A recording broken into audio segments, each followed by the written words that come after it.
In this social experiment, we gathered 1,000 players and put them on a Rust server to simulate civilization. Now, with the map split up into 3 different regions, we'll see how civilizations form under different environments. And with no rules or guidelines, the players have total creative freedom to do whatever they want. They can become a farmer and start a peaceful society. They can be a cruel dictator and force taxes on people. Or the players can declare massive wars against other regions.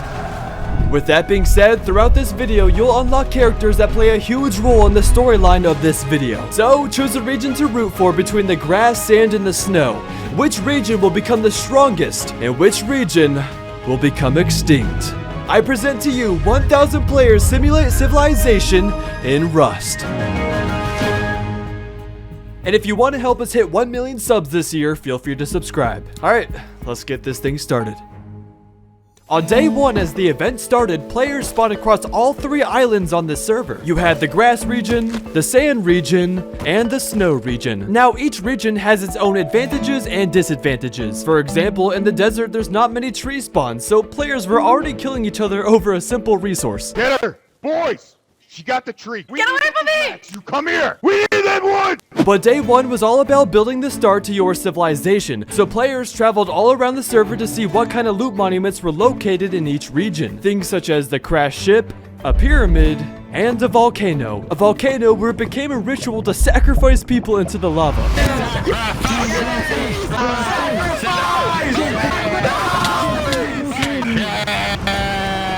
But as players found their build locations to start their civilizations, everyone began constructing the start to their societies. Now, as players chose which region they'd be building in, it was important to realize the other civilizations that were forming on each island. Because making alliances is a crucial part about civilization. Not everyone is going to get along, and most likely wars will start to emerge. And after a few hours of everyone building up their civilizations, it was time to go meet our first characters in the snow region. This is the Galactic Horse Gang. Now, Horse Gang is a civilization that glorifies horses, and already had a few they were collecting in their compound. That's it! Yeah, we're here. We're coming up. Hello, FancyOrb. Tell me about you guys selves, like who are you and what do you stand for? We have came together. We're all here now to show the server who's boss, especially the snow. Horse Gang wanted to simply rule the snow. For my viewers who don't play Rust, Horse Gang is the most legendary faction in this entire game and created a movement back in 2020, 4 years ago. They popularized horse combat and created a huge trend back in the day, and 4 years later, they reunited all their members again to play in this event. Has there been any people you guys have been noticing in your area? I see pointing that way. What's over there? Oh, whoa, what's over there, guys? We don't want to name them, but you'll see. There's some bad men over there. They will be dealt with. Now, the Horse Gang seemed to be having an issue with a nearby civilization, but I wouldn't really call this a civilization because they were cannibals. We stand as cultists. My teammate wants to be sacrificed right now. We need human flesh and skulls and shit like that. See, he just wants to be sacrificed. Sacrifice him. And so we're cultists. Oh my god. With food being harder to obtain in the snow, this was one way to fill that void. The cannibals went around the snow region promoting their practices and would even grab the new players that spawned in the snow region and would force them to join their cannibalism. Join the cannibals! Join the cannibals! Horse Gang had heard about this and feared if the cannibals found their civilization, they would eat their horses. So they knew they had to do something about it. And as a snowstorm was entering this region, we were about to see the very first raid of this event. Jason, are you doing shotgun traps at the pump? Yes, sir! Next, doors. Tessa, do you have doors? All Yeah, that. I have doors And and 2 doors. upgraders, Booty Bread and Uzi, you're upgrading? Yep. Everybody line up here for the speech. You see, this will be Horse Gang's first raid together after reuniting. It's been 4 long years since these guys have played together, so they wanted to make an impact on their first attack in this event.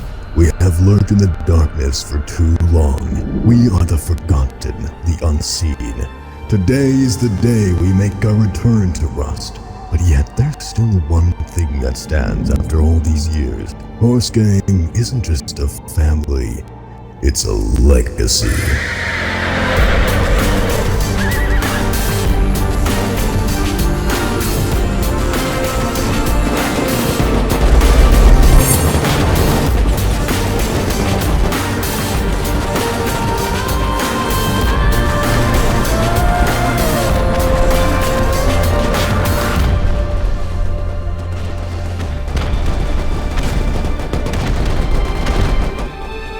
It was a complete domination. Horse Gang had completely destroyed the cannibals. Not only was this a message to them, but it was a message to the entire snow region, because a war was already emerging in the snow, and all the civilizations living here had to prepare for the worst. This attack officially marked the start of the Cold War.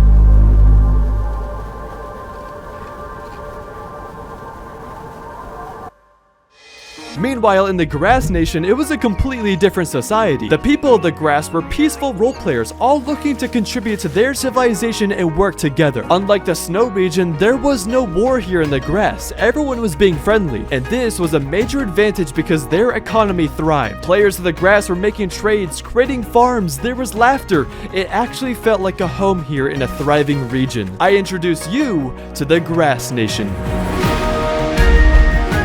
There were pirates, pizza pyramids, massive farm villages, bankers, shop owners, taxi services, sky houses, casinos. There was everything in this region. With every resource available in here, the players could thrive in this environment. Everyone equally put in their fair share of work to create a functional society. This is exactly what civilization is all about. People coming together. But there's a villain in every story, and some people watched all of this in the background, and they were going to ruin everything. But for now, I was able to meet many of the Grass civilizations. What's up, Fancy? Yeah, what's up, Fancy? How we doing, man? Doing good, doing good. Jack Shepard here plans to create a massive hotel for the Grass region. That way, when a new player joins the server, they'll be more welcome to live in the Grass region. And we've been building hotels for a long time, and we wanted to build the hotel here. We're here to go and help the whole naked population on the server. So if anybody needs a room, they're welcome to come over here for any team. But by far, the biggest civilization in the Grass was the farmer's village ran by Farmer Conrad, who you may have noticed from my last civilization video. Hello, Fancy. How are you doing, man? It's simply a massive village filled with farmers, where everyone produced crops and became the heart of the Grass region. Do you want a tour of the farm village? Yeah. Alright, we're going to the town hall. Alright, let's go. Let's go to the town hall. Hey, farmers, come to the meeting hall. Conrad showed me the farmers' town hall where it all started. This is where it all began. Right here at the town hall. All the farmers gathered here when the event started and made a plan to farm together and spread the goods around to the other Grass civilizations to stabilize this community. In doing so, all they requested was the other civilizations to protect them so that way they could peacefully farm for everyone else. People are making friends, people are just having so much fun here, and that is just so awesome to see. We can all come together and stand for peace here on the Grass Island and help each other out. It was interesting to see how peaceful and unified the Grass region was compared to the war happening in the snow. But with that being said, it was time to meet the final region on this map, the desert region.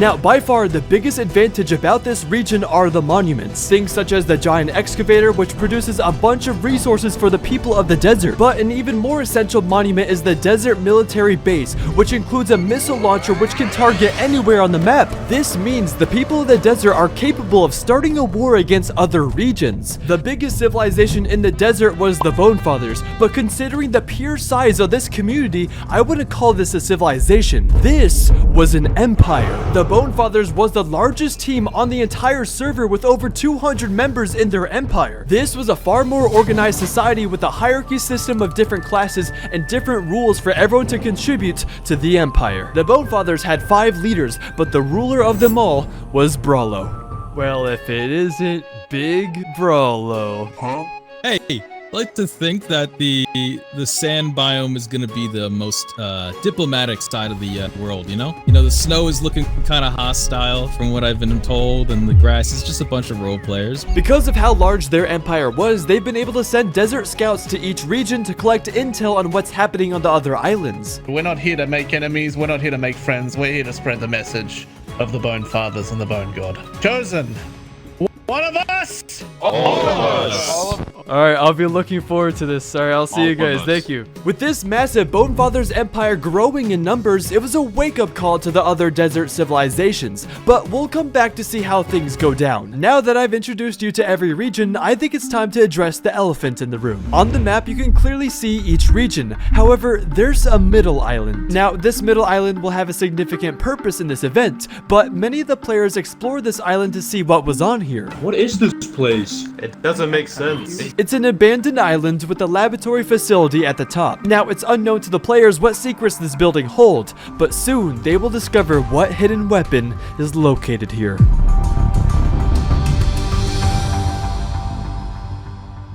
Meanwhile, in the snow region, we meet a new civilization known as OT. Hello guys, hello. Fancy, baby. Hello, Fancy, hello. Now, OT is a clan full of the most talented PvPers in this game, but they have a plan for this event on how to utilize that. Instead of just going and dominating the server, we want to sell our services to other teams. Buy an OT member. Since OT has the best PvPers in this game, they're renting their players to other teams on the server and in exchange receive resources. Maybe some teams don't have the firepower themselves. We can give it to them. It's pretty much like buying a bodyguard, and it comes with insurance plans where if your team is getting raided, OT will come and help defend you. OT might be involved in any team.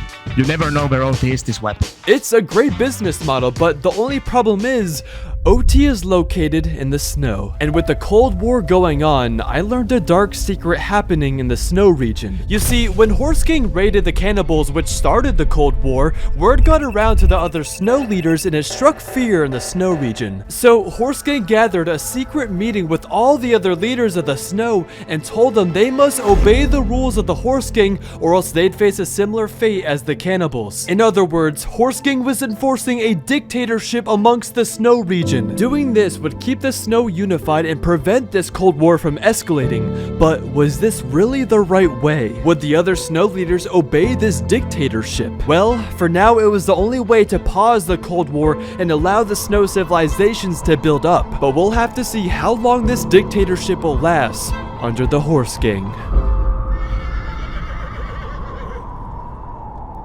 Back in the grass region, we unlock a new civilization known as Laporium. This civilization is a mafia syndicate. Hello, Fancy. Hello. Maybe you want to go to the meeting room, but it's not done yet. Or maybe we go to my office. Now, they're neither good nor bad. All they care about is business and making a profit. I'd meet the mafia boss, who is a streamer named Keep, along with his right-hand woman, Lisa. Please, take a seat. A sentence saying, like, there is nothing that could stop us to sell anything to anyone, you know? Like, we can sell everything to everyone. Now, Keep was interested in buying OT's rent-a-player service and showed me the payment he was going to deliver. They offered ourselves, like, some insurance, like in case we get raided or if we need help of any sort.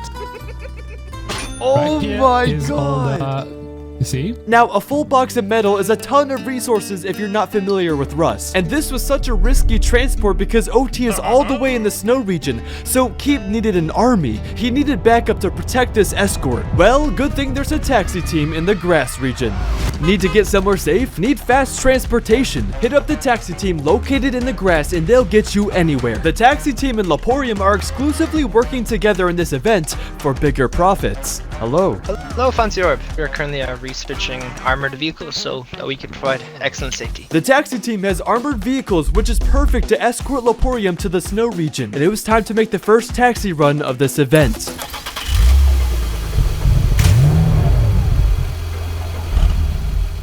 Convoy, roll out. Everybody wants it, but nobody knows.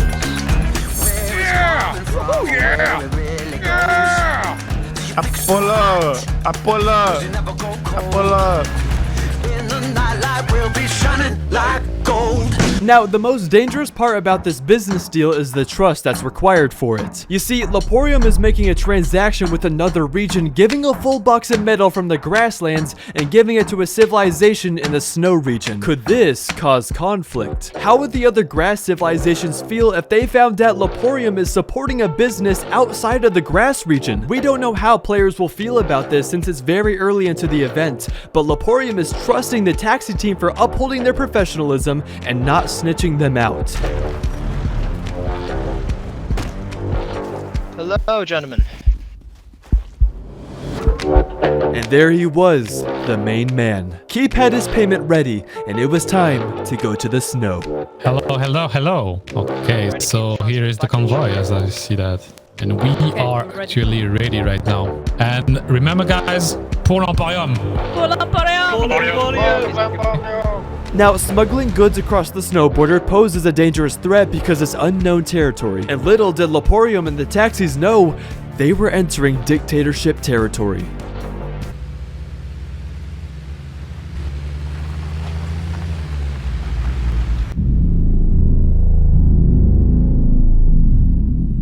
It was bold for these guys to come to the snow without doing any research. It's quiet here, because everyone here is trying to avoid the Cold War. But these grasslands people are about to get a warm welcome to the snow. It was going to be an ambush. 4 horse gang members who were roaming near the snow border saw this convoy coming.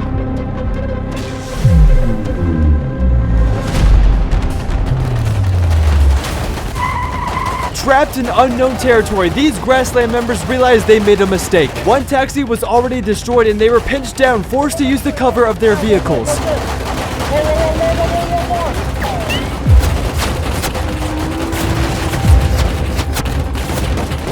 But luckily, the grasslands did outnumber the 4 snow soldiers, but took many casualties in the process. However, more importantly, this is our first region versus region interaction. Could this small fight by a few grass members be the start for an entire region-wide war? As for now, the payment was successfully delivered, but this made me realize what we could possibly see later down the road when regions start to fight each other.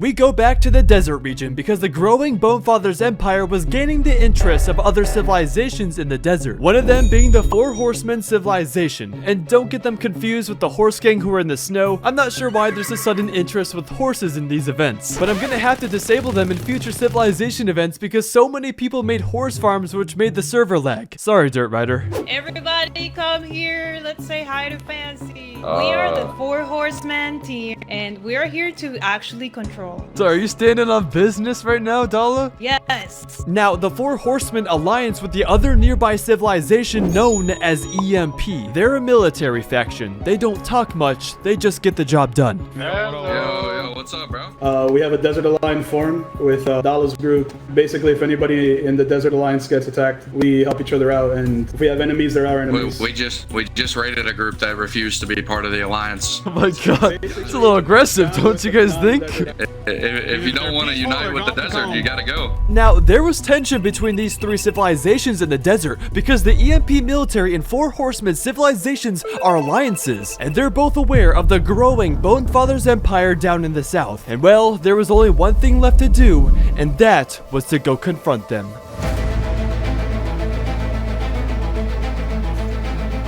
Now, either 2 things are about to happen. The 4 Horsemen and the EMP civilizations traveled together to the Bonefather's empire to see if they're either going to war to fight over the desert region, or if peace could be made and these 3 civilizations could unify together and completely control the desert. Now, who knows what's about to happen, but we're either about to see the biggest war start in this event, or the biggest alliance.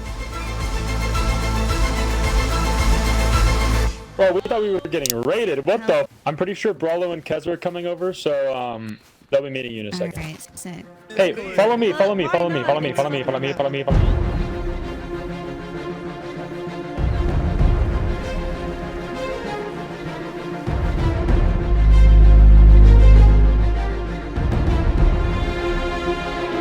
Whoa. Hey, how you doing? Oh, this is cool. So we thought we'd come over here, but it turns out you guys have some horses. So we wanted to see if there was some sort of truce agreement we can get, because obviously, us being the 4 Horsemen and everything, it seems like our stories are going to be a bit intertwined. I hear you. I think that would be a good idea that we work together and intertwine, as you said. Shall we keep the desert strong together, Brawlo? I think we should. I think we should. I think it would be a smart strategy for the stronger groups of the desert to align together to take out the riffraff of the desert and then work together to fight the other biomes. There's a lot of small groups in the desert right now that are kind of causing us problems. Nothing significant, but the top of the food chain's got to eat. I think it benefits all of us if we can deal with the little ants on the ground. It does. I agree. Absolutely. I can see this alliance working both ways. For a united desert island to thrive, we have to be on the same page, I think. Perfect, perfect. I think what we do going forward is we got to get rid of the riffraff. The desert has to be unified, and if you need anything, you let us know. If you need something too, let us know as well. All right. Thank you guys for coming. Okay. Can I get a closer to There's it on top. Just fly, man.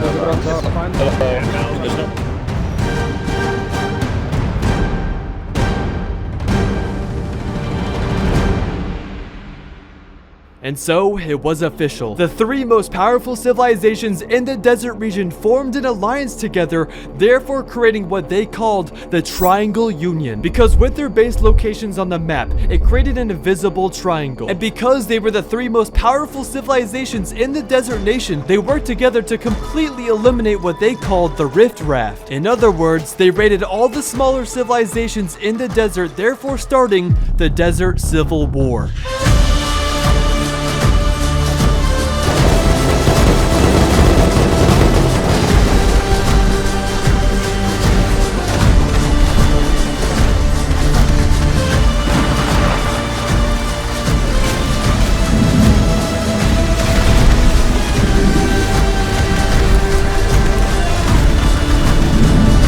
The Triangle Union went around and destroyed every smaller civilization in the desert because the Triangle Union was powerful in numbers. No civilization in the desert stood a chance against them, which allowed the Triangle Union to completely control the desert region. The Triangle Union was the most powerful alliance in this server, and it was only a matter of time before the other regions faced them.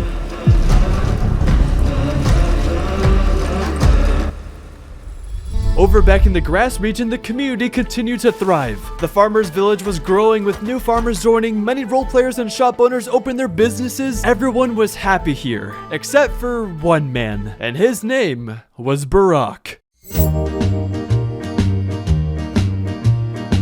Now, don't get it twisted, Barack is a jerk, but he was also a businessman. And with all these businesses forming in the grass region, Barack saw an opportunity. Get out of our town. It didn't matter where he went, he was hated everywhere. But that's the thing about Barack, he lived in his own world with his own rules. Why did the grasslands people hate Barack? Because Barack wanted to collect taxes. I witnessed him going around the server with his team called NATO. Now with a quick search, NATO usually stands for freedom and security, but Barack's NATO was different, and he went around to every base in the grass region demanding taxes from all the role players. Whoa, sir, that's a big ship, sir. So we are here to demand taxes from you. Listen here. So what if you don't comply with you, huh? If you're not paying taxes, this amazing, beautiful boat is getting destroyed. I'm gonna say this once and only once. We're not paying your taxes. Oh, is that right? Say it again. Say it again. Shoot! And if you denied Barack's taxes, don't worry. He'd still forcefully take it from you. Oh my god, oh my god, oh my god. Oh. We're looting your stuff. Grab it, boys. I'm taking the glasses. And if that wasn't enough, he'd even stoop as low as taxing churches. Salam alaikum, brothers. Welcome to our sacred land. How may I help you? I see you have this beautiful base. You have to pay taxes in order for us to run this church, you know? This is a church. We don't pay taxes to you. I know. Well, you do now. So we need you to pay taxes now. Hey, you want a tax? How about this? Oh! There's my tax. Okay, boys, you know what to do. Shoot. How this affair will wind up, or else you got to set me free.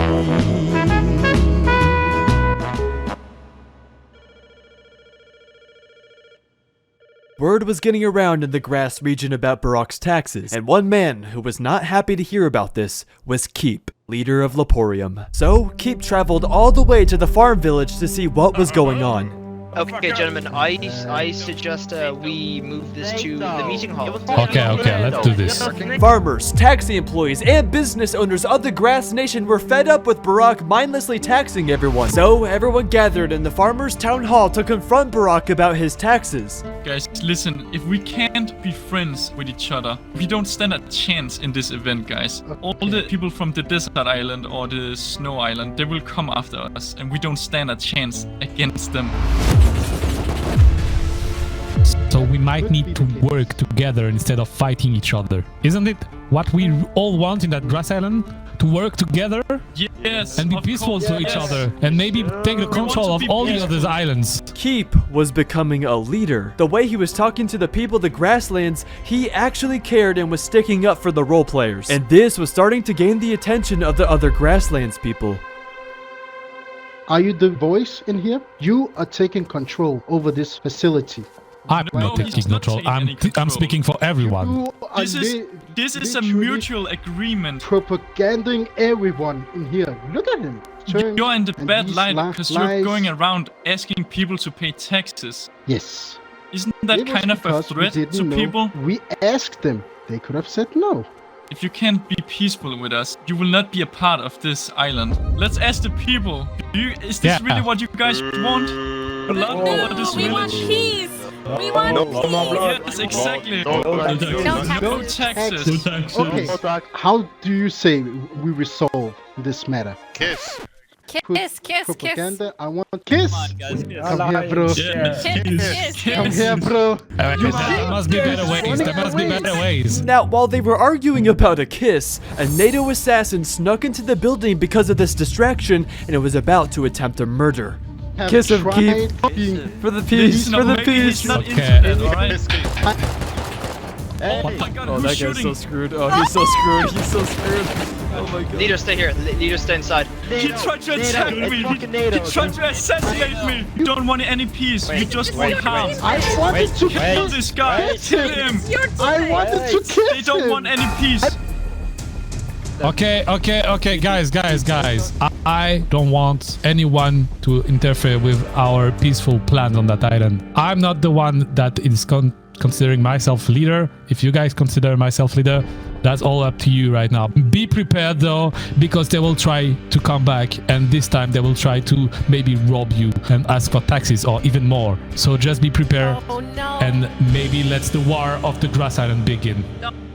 And so, it was official. There was going to be a war in the grass region soon. Barack lied to everyone. He didn't want peace. He had one of his soldiers try to assassinate Farmer Conrad. This peaceful area of role players and farmers wasn't going to be forever peaceful. But with Keep's leadership along with Farmer Conrad, there was hope. And as for now, this would be the start of the Grasslands Revolution.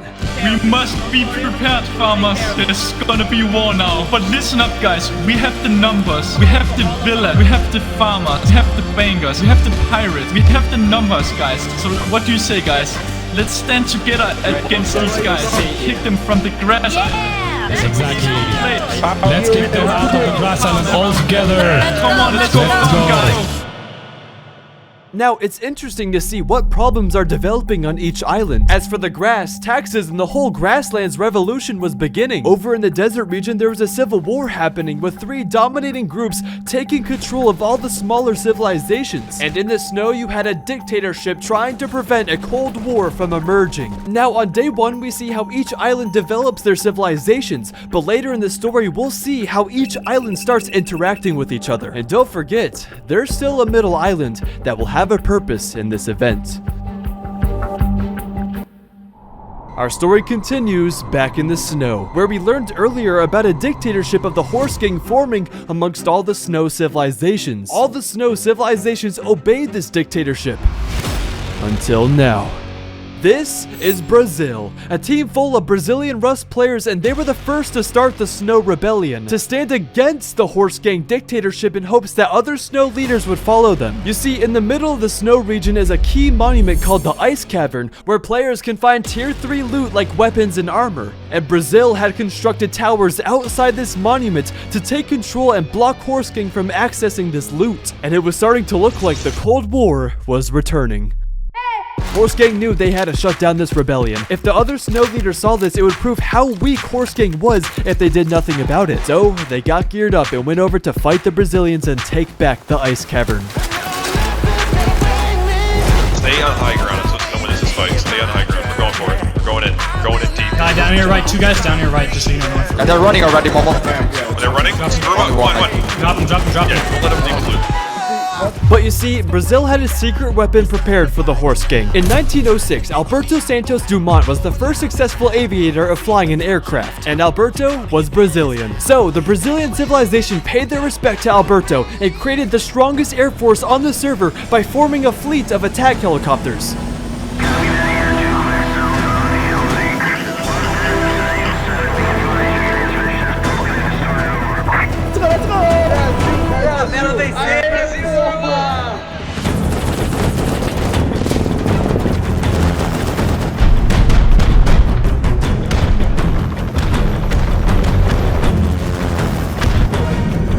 With this technology, they controlled the airspace in the snow and used this advantage to prevent the Horse Gang from taking back the ice cavern. Brazil held a great fight and it showed that the Horse Gang isn't unstoppable. And after enough fighting, Brazil successfully defended the ice cavern and pushed back the dictatorship.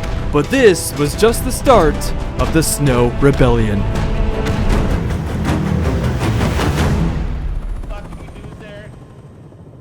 It was a humbling defeat for the Horse Gang leader Smiley Crack, but this was far from over. Smiley Crack knew the location of Brazil's civilization, a large ice lake in the middle of the snow region. So he went to a new civilization that was loyal to his dictatorship, someone he knew he could count on to help stop the Snow Rebellion.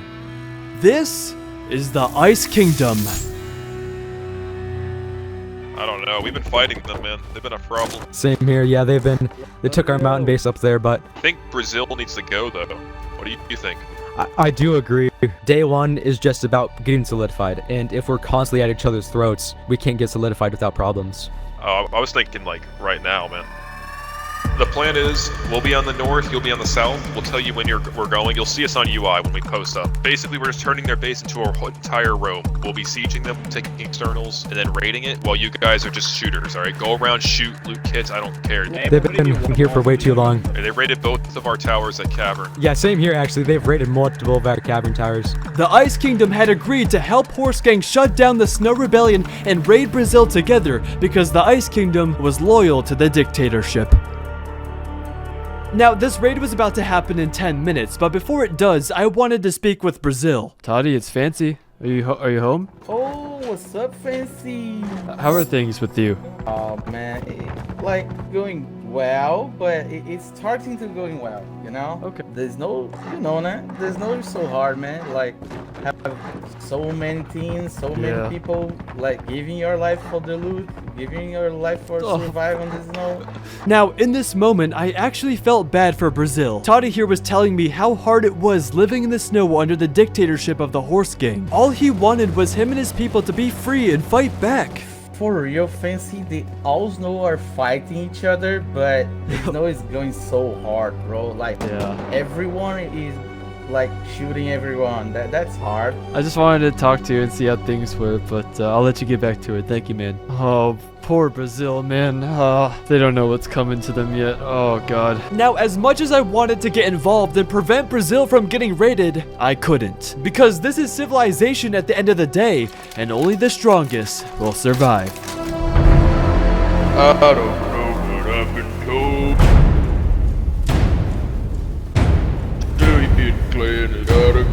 Horse Gang marched together through the snow, ready to eliminate yet another civilization. As they climbed through the mountains, the Ice Kingdom will be on the other side helping them raid to keep the dictatorship strong in the snow.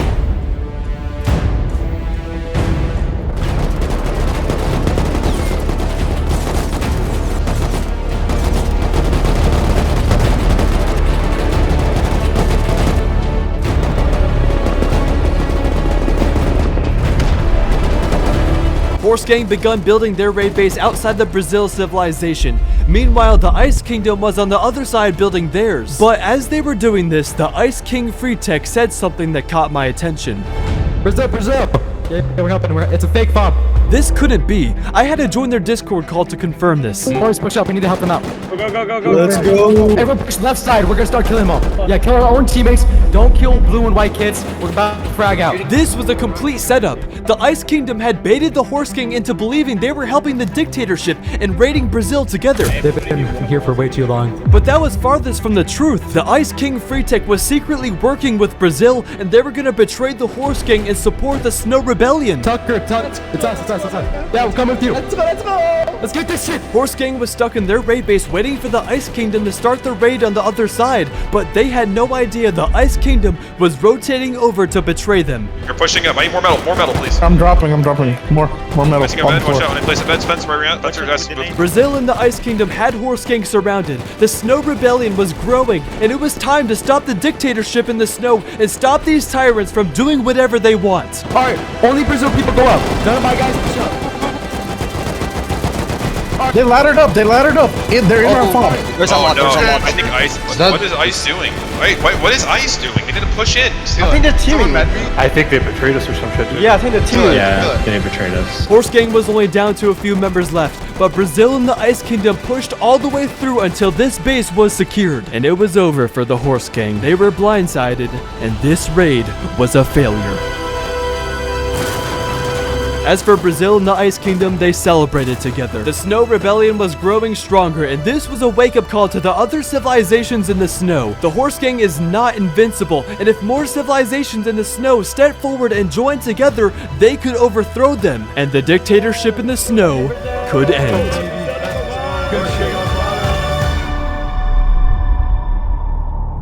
No more allying, Swally. This is war. No more allies. Everyone is our enemy. I knew when they were on top of the hill, bro. Like, I felt there was like the positioning was too good. That was an ambush. That was an ambush. So what does this mean for you guys now? Like, are you going to war with Ice Kingdom now? Oh, we'll be back, Fancy. We'll be back.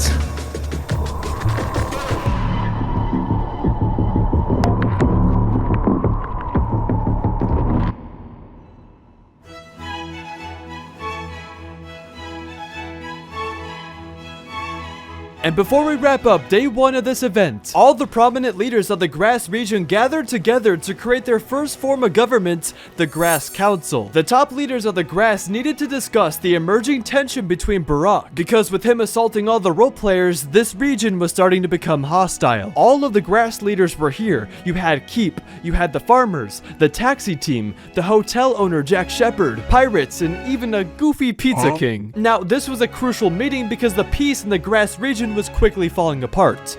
Ladies and gentlemen, thank you being here tonight. Yo, what's up, guys? I'm Jack Shepard.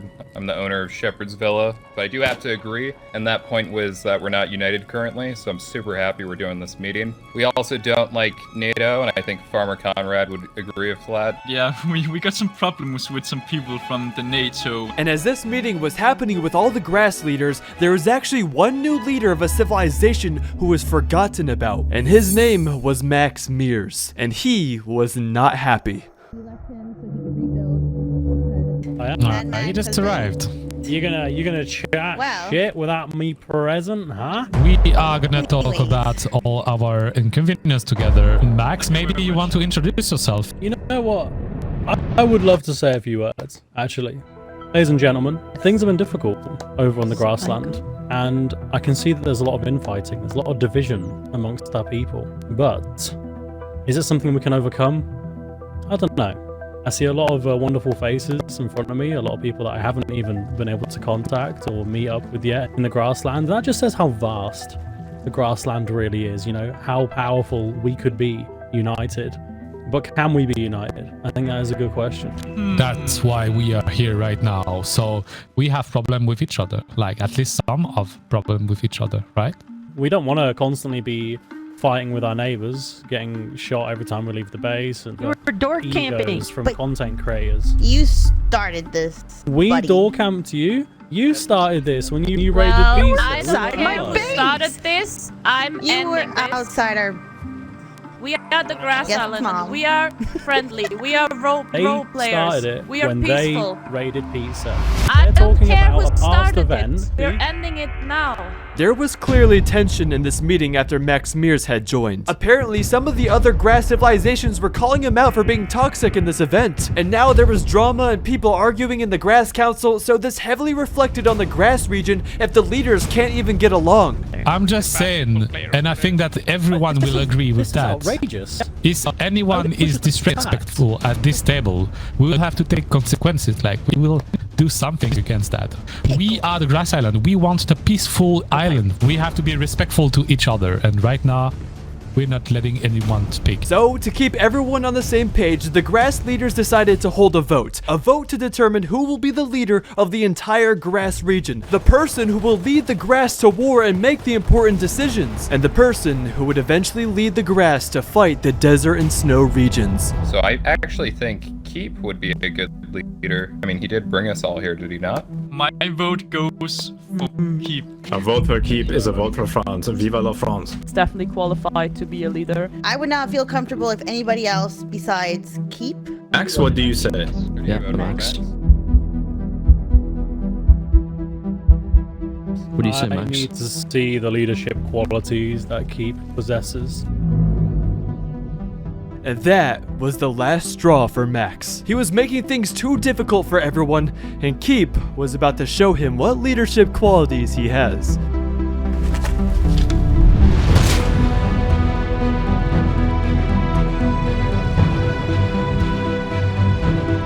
We need to move on. We need to be in front of everyone. We need to defeat all of these islands, you know? We need to be better than them. We are all on the same level, and if anyone is getting attacked, the other one will help automatically. And that concluded the Grass Region Leader Meeting. Keep was now elected as leader of the Grass Nation, and moving forward would make the decisions for their region. But now there was a new enemy for the Grass Region, Max Mears. He was single-handedly exiled by all the Grass leaders at the meeting, but you see, Max's army is a lot bigger than Barack's, so he's a much greater threat. Being located by the volcano, I decided to get his thoughts on what had just happened, because remember, there's always two sides to every story. So I saw that meeting, and you seem a little frustrated with the other grass leaders, and it seems like you're an outcast here. Fancy. Before every genius is recognized, everyone thinks of him as a madman. Before every revolutionist succeeds, he's executed on a plinth. This is the greatest injustice that has ever happened in any event, ever. We've been betrayed by the people. We have been backstabbed. The entire Grass Nation has teamed up against us, and I have never in my life had such a heavy heart as I do right now. So my question for you is, what is the next move for the Max Mears team? I would love nothing more than for chaos to begin and our foothold in the grassland to push forward. The Grass Region War was now beginning, with two civilizations trying to cause anarchy on this island. Barack's NATO civilization is trying to impose taxes on all the role players, while Max Mears was going to advance his troops towards the peaceful civilizations for total chaos because he was exiled by all the leaders. But with Keep being the newly elected leader of the Grass, it was his duty to not let this region fall apart. Over in the Snow region ruled a dictatorship amongst the Horse Gang civilization, where all leaders of the Snow must obey their rules or they would be raided. It wasn't until a Snow rebellion had begun by the Brazilian civilization. The Horse Gang tried to shut this down, but the Ice Kingdom had backstabbed Horse Gang during a raid and joined the Brazilians in their rebellion. Will more Snow civilizations step forward to stop the dictatorship happening in the Snow, or will the Horse Gang be able to shut things down? And lastly, in the desert region, we had the strongest alliance on the server, the Triangle Union. The Bonefathers Empire, EMP military, and 4 horsemen allianced together and raided all the smaller civilizations, keeping this entire desert region to themselves. Through this, they were able to build up their resources and advance tremendously more than the other regions. While the Grass and Snow are fighting and arguing, the desert was unified, and this advantage alone gives them an upper hand if they were to attack other regions. Who knows what will happen on day 2, but what I can tell you is that these regions will begin to start fighting each other. While day 1 was about building up civilizations, day 2 would bring a lot more region versus region fighting. But more importantly, tomorrow the players will discover what the Middle Island is for. So let's just see what happens on day 2.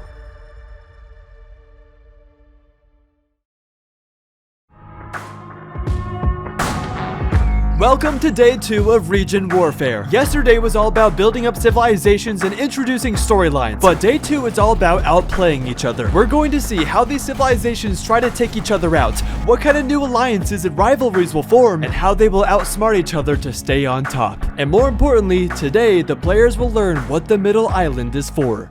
We start by visiting the grass region. Look at how peaceful this region is. It's calm, quiet, and it looks like the role players are just waking up for a bright and beautiful day. Well, it wasn't beautiful for this guy because Max Mears was launching a nationwide attack on the grass region and the volcano soldiers were pushing through the grass villages slaughtering everyone. Max didn't care about this region because yesterday Keep, the leader of the grass, kicked him out and said, "You aren't a part of this region." Well, Max said, "Fine, if I'm not a part of you guys, you're coming down with me." So Max raided 2 civilizations who were at that meeting when he was kicked out, the Pirates and the Goofy Pizza King. But Max was just getting started because next on his list was Jack Shepherd, the taxis, the farmers, and the final boss, Keep.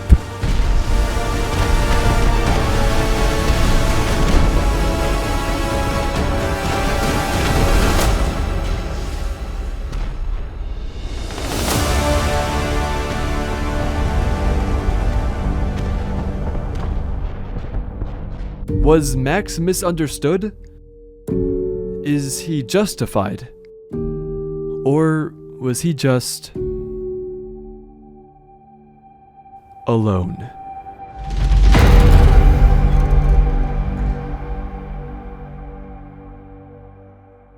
Yo, Max Mears, could I have a word when you get back to base? My god, bro. There's just so much going on right now. The drama is palpitating. So we've been causing chaos on the server because the Grassland kicked us out. The Grass Nation made a council, elected themselves the leader, the guy who decided to have the meeting, self-elected himself, kicked us out. Yeah. It is lonely and scary here, and we're hostile, not out of necessity, but out of fear. What if all 6 of them, all 7 of these 20, 15-man groups merge and raid us? What are we going to do against that? We have to get rid of them. They have to go. And you know what the worst thing is?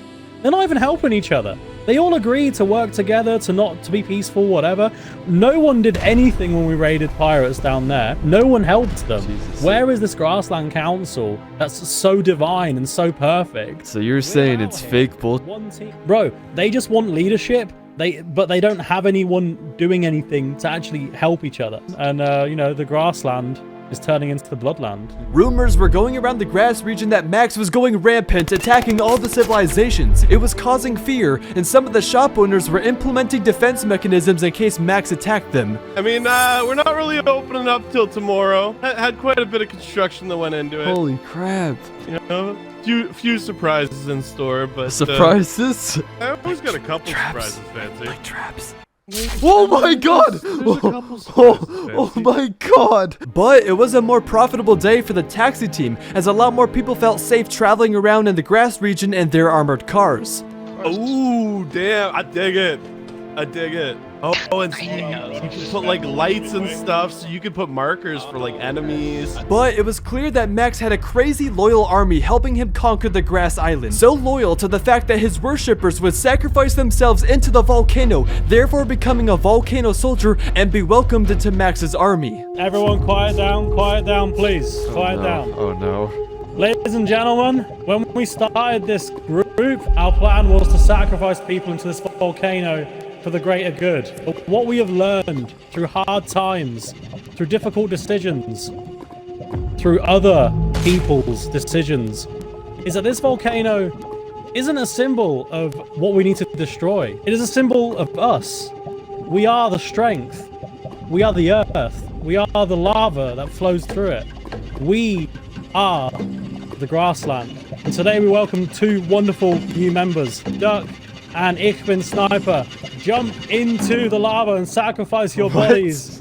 You shall be reborn. Dive in, my sons. Dive in and give yourselves wholly to the cause. Finish them. Finish them. Finish them. Oh my god, what did I just witness? And now they will be brought back to us even better than before. Anyone who felt like an outcast in the grass region joined Max, and it was a growing threat to this island, because once Max becomes too powerful, no one would be able to stop him. And the final person to check up on in the grass is the leader himself, Keep. Now, Keep is located on the outer rim of the Grass Nation and is constantly dealing with Brock's NATO team. Max's attacks are happening on the other side of the island, so it's hard for him to defend everyone. But he told me it's a difficult decision on whether he wants to raid and get rid of Brock or Max. Both people are bringing down the Grass Nation in their own ways. We can go to my office. Maximus, was a problem in the Grass Island and we had to get rid of him. Maximus attacked one of us earlier this morning, and we had to defend him like as much as we can. He had pizzas with Diamond Kit, and we tried our best. So right now we don't know who between NATO and Maximus we have to take care of them first. Good. We have to peacefully make the Grass Island peaceful again, you know? Later, Keep plans to hold a large grass leader meeting in his new meeting room to discuss how they were going to stop Max's army from taking over the grass. So in the meantime, let's go visit the snow region because we have some unfinished business from yesterday. We visit the Horse Gang because yesterday the Ice Kingdom betrayed them and joined the Snow Rebellion in order to stop Horse Gang's dictatorship, and I figured there were going to be some consequences because of that. So obviously yesterday we saw the betrayal from the Ice Kingdom. Just wanted to kind of see where you guys are at right now.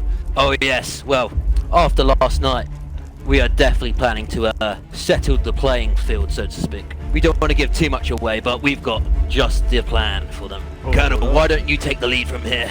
Hey, I mean, we tried out the alliance. It didn't work. You can't trust anybody, man. The snow is nice, cold, all at the same time.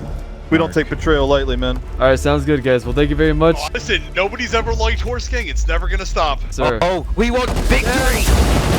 They will not! We will not surrender! We will not lose!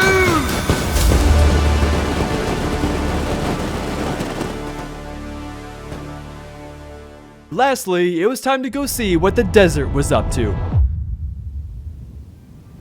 Everything was destroyed here. All the small civilizations that lived here, any community that wasn't a part of the Triangle Union was destroyed during the Desert Civil War. The only civilizations that stood here were the EMP military, 4 horsemen, and the Bonefather's Empire. The Desert Civil War had ended, and the Triangle Union had full desert access on lockdown. Now, this was a part of their grand plan, because now that the Triangle Union had the desert to themselves, they wanted to make this the island of politics. After all, let's call back to what the Bonefather's Emperor Brawlo told me yesterday. I like to think that the sand biome is going to be the most diplomatic side of the world, you know? This island would now stand for politics. The Triangle Union would make the desert diplomatic and send out a server-wide announcement letting the grass and snow regions know that anyone was allowed to visit their island to discuss opportunities. Now that the Civil War was over, it was a safe environment for other leaders to visit and possibly make a move. And there was one person who was absolutely interested in this.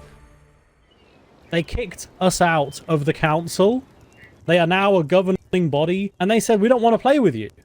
They killed me in a peace summit, in a peaceful meeting. So I come to you today to seek vengeance on those who wronged me. Max was playing a dangerous game here. He knew the entire grass region was after him, and his only option was to go to a different region and ask for help. If Max was caught doing so, this news would cause him to get raided, as it would be a huge threat to the grasslands. I mean, it seems like the grass is not as united as they claim to be, that's for sure. What can the Bonefathers do to help you? Because I don't think we're interested in taking on everyone, but I mean, what do you need from us? As we speak, we've already removed 2 of the groups in question. There are other teams that are far larger, specifically a team called SV, Jack Shepard's team at the very north. And so, it was revealed. The next person on Max's hit list who was at the meeting last night was Jack Shepard. This is the massive hotel in the grass region where a ton of new players are located. If Max raids them, it'll be a huge hit to the grasslands people.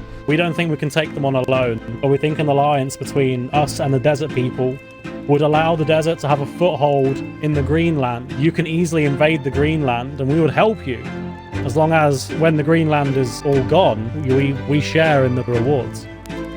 If you're calling upon us and the desert to come and help you over in the grass, you could potentially be interested, but we would need to speak with the rest of our alliances. As you would know, the entirety of the desert is unified, so if this is something you want to do, you have to speak with the other leaders as well. If you can call the banners, assemble your leaders, I will plead my case fairly and honestly, and I will accept judgment. Now things were getting interesting. The Bonefathers were intrigued in supporting Max's war in the grass, but only if the rest of the Triangle Union was interested. One of us? All of us. Thank you for coming here, Max. We'll be in touch, okay? Go on, get my skull. I know you're drooling at the... I was going to ask, please,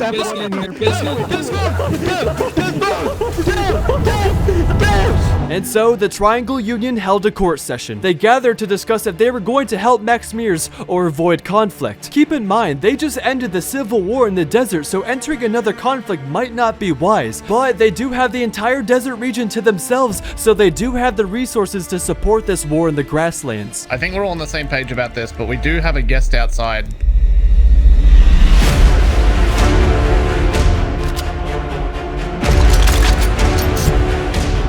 This was Max's opportunity to get this right. If he could successfully convince the Triangle Union to join him against the grasslands, this war will turn into a region versus region conflict.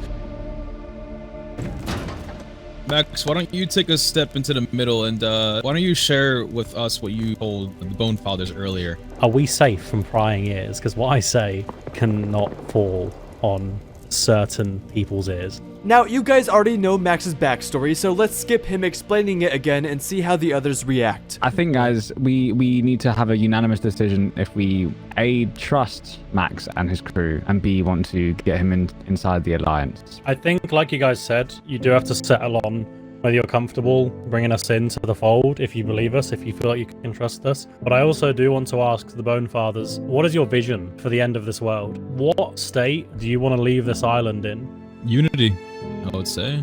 There can be no unity without bloodshed. Couldn't have said it better. One of us. It was looking like the Triangle Union was going to support Max in his fight against the grass, but another leader came to visit the desert island as they heard the desert region was open for politics, coincidentally at the same time as Max was having his meeting.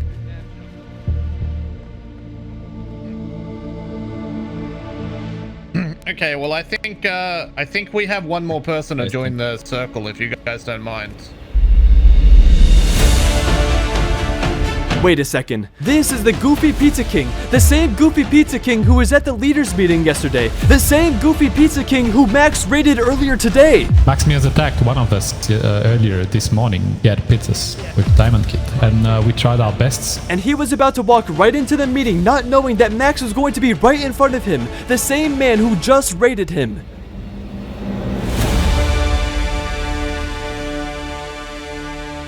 Hey, Max. You know, looking across from you, obviously, I realize you two have had your differences, but I would hope that in this place of union and togetherness, you guys could perhaps settle some beef, realize that there is a one true alliance in this world. Oh my god, he's just staring at him. Oh my god. Oh, he's pissed. The Pizza King just stared at Max. Max took everything away from him. The Pizza King once had a great pizza village in the grasslands with pizza pyramids and pizza soldiers, but Max took everything. All it would take was for him to snitch to the grass leader Keep that Max was working with the desert and all hell would break loose in the grasslands. This goofy Pizza King now had Max's entire fate in his hands. Did he cut out? Max? Diamond? Hello? Okay, I'll start. Diamond, are you there? I'm here. Okay. As we were kicked out of the council, we feel hurt and we feel like everyone is against us. So you weren't necessarily a choice. You were just the next one on the list. If we get rid of Jack Shepherd and his group, everyone else will just fall in line. The farmers will join us. Okay. Everyone will just join us. Okay. We don't want any bad blood. We can understand if there is bad blood. What do we need to do to squash that? Is there a group on the island that you maybe don't like or you have problems with? Well, I mean, To be honest, Max, not really. The goofy Pizza King was going to do it. He immediately notified Keep to tell him what he had just witnessed. Max was working with the entire desert nation to attack the grasslands, and the Pizza King warned Keep of this entire plan. Keep gathered an emergency meeting with the Grass Council to let them know there would be a war against Max. A region-wide emergency was broadcasted to the Grass that Max were to be raided, and Jack Shepherd was informed that his hotel would be next on the hit list. As for Max Mears, he stood at the top of his base knowing what was to come. He was caught red-handed and fair game to the Pizza King. Max wasn't mad, it was beautiful revenge, but he knew the entire grasslands was now coming for him. And as for Jack Shepherd, the hotel owner, he realized he was in trouble. This was now a race, cause Jack is next on Max's hit list, so Jack needs to raid Max before he raids him. Frustrated as Jack looked around his hotel and his customers, he realized it was bullcrap that Max was going to another region for help. So, as a businessman, Jack went ahead and did the same thing. He went alone, knowing he had his back up against the wall. But Jack went to the first civilization in the snow he could find, and luckily, he stumbled across the right one.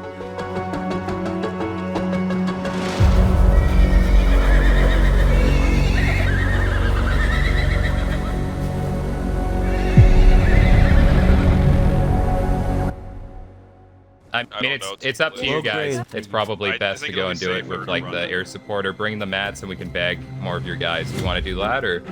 We can fly over. I like having my gun. Why don't we take some of your guys if you want to like hedge the bet, but it's up to you if you guys want to run across. It's like a far ways place from you guys. We're full UR. We can handle it, I think. All right, my guys, let's move out. Let's go. Yeah, we'll all right, see you guys. Get home in time for Christmas, boys. See you at the raid, baby. Good luck. Good luck. Let's make it happen, folks. Party on, Wayne. By some miracle, I don't know how this guy did it, but Jack Shepherd has successfully convinced the Horse Gang to help raid Max Mears in the Grass. He explained that the desert region was supporting the villains of the Grass, and now the snow was getting involved supporting the heroes of the Grass. Every single region is getting involved now, all because of this man, the most wanted player on the server, Max Mears, who was once at the bottom, by the way, and now is the most controversial player in this event.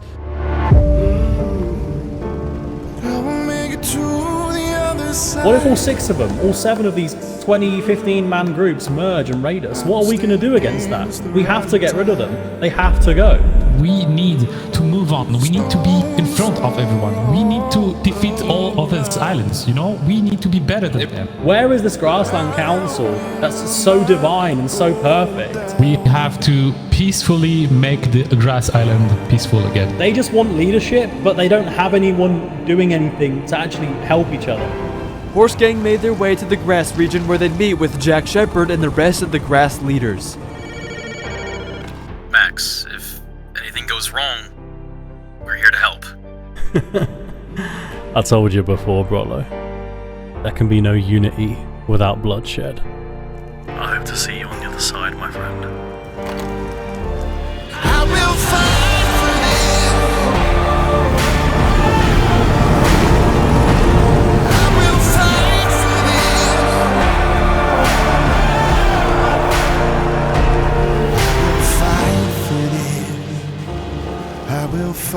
Horse Gang arrived to the Grass region and met with the other leaders before launching this attack. Jack Shepherd would be responsible for leading this raid. All the Grass civilizations selected their strongest soldiers to send to this battle, and together they would raid Max Mears. We are not only the kings of the snow, but we'll show the grasslands what we're made of. Leave no man behind. Let's go.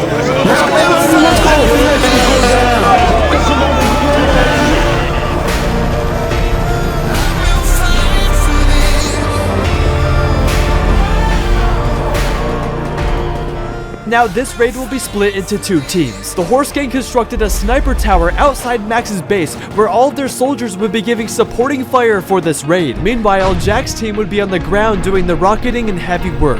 They're re-rocketing. They're real rocketing. Re-rocketing right there. Take out your bolts and press that roof.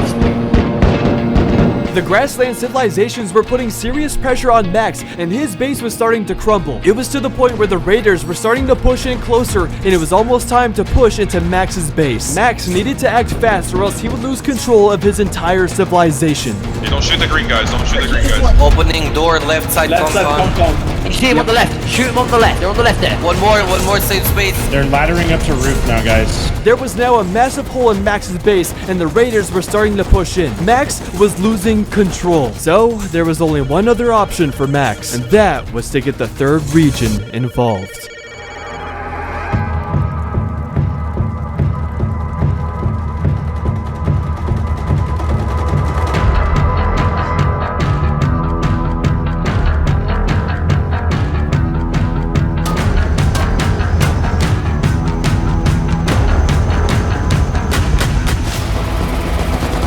Back at the raid, Max had a huge hole in his base, but the leader of this raid, Jack Shepard, was about to make a crucial mistake. Yo, Smiley, can you guys just push in? Just push in at this point. Are you at a I mean, if we push in, we have no backup. Like, this is like, we're just trying to focus roof. Remember, there's two raiding teams here. Jack Shepard, who's on the ground team, demanded that the Horse King leave their sniper base and all push in. The reason why this is a bad idea is because they have too many people for one team UI, so not everyone is gonna have a green tag above their name, which could result in a bunch of friendly fire. Yeah, we just need you guys to just run in there. Just run in there. Do you want us to shoot everything then? Yes. Push in and shoot everything? Just kill everything. Even Tell if your you kill it's fine. Kill everything. Team UI, we're gonna bring more rockets and finish it. Just push in, you guys. No, Jack. Jack was leaving the raid. Jack didn't have enough rockets to finish this base, so he was leaving the raid to go back to his civilization and bring more explosives. I repeat, the commander of this raid was leaving the battlefield, and so the Horse King trusted Jack and did exactly what he had asked. I'm just saying, if we push in, we're gonna lose all of our kids and have no control.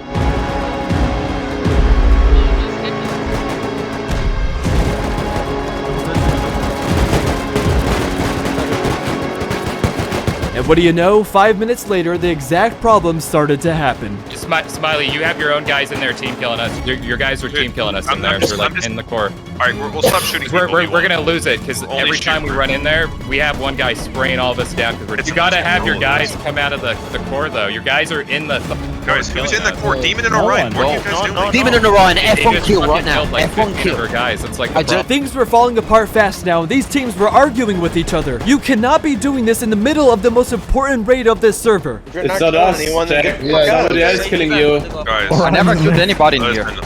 We're gonna get the rockets. Just let's see what we can do here. This distraction allowed Max to start repairing his base since Jack was off the battlefield with no rockets. And even worse for the raiders, it was starting to become nighttime, which would make it even harder for them.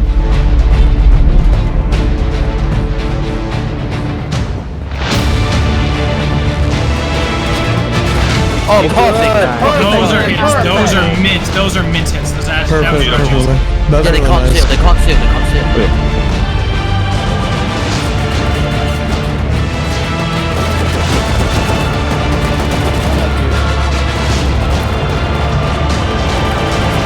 But as this raid was slowing down, Horse King was losing hope in Jack Shepard, and frustration was kicking in. Yeah, they didn't use many rockets. How many rockets did they have in the first Oh my god. There's no way they raid a base like this with 40 rockets. Yeah, it was not a lot of rockets. I hate that they did all this work and literally didn't bring enough rockets, and now we're sitting here looking at an open-ass base. And little did the raiders know this party would soon be over, because reinforcements had arrived.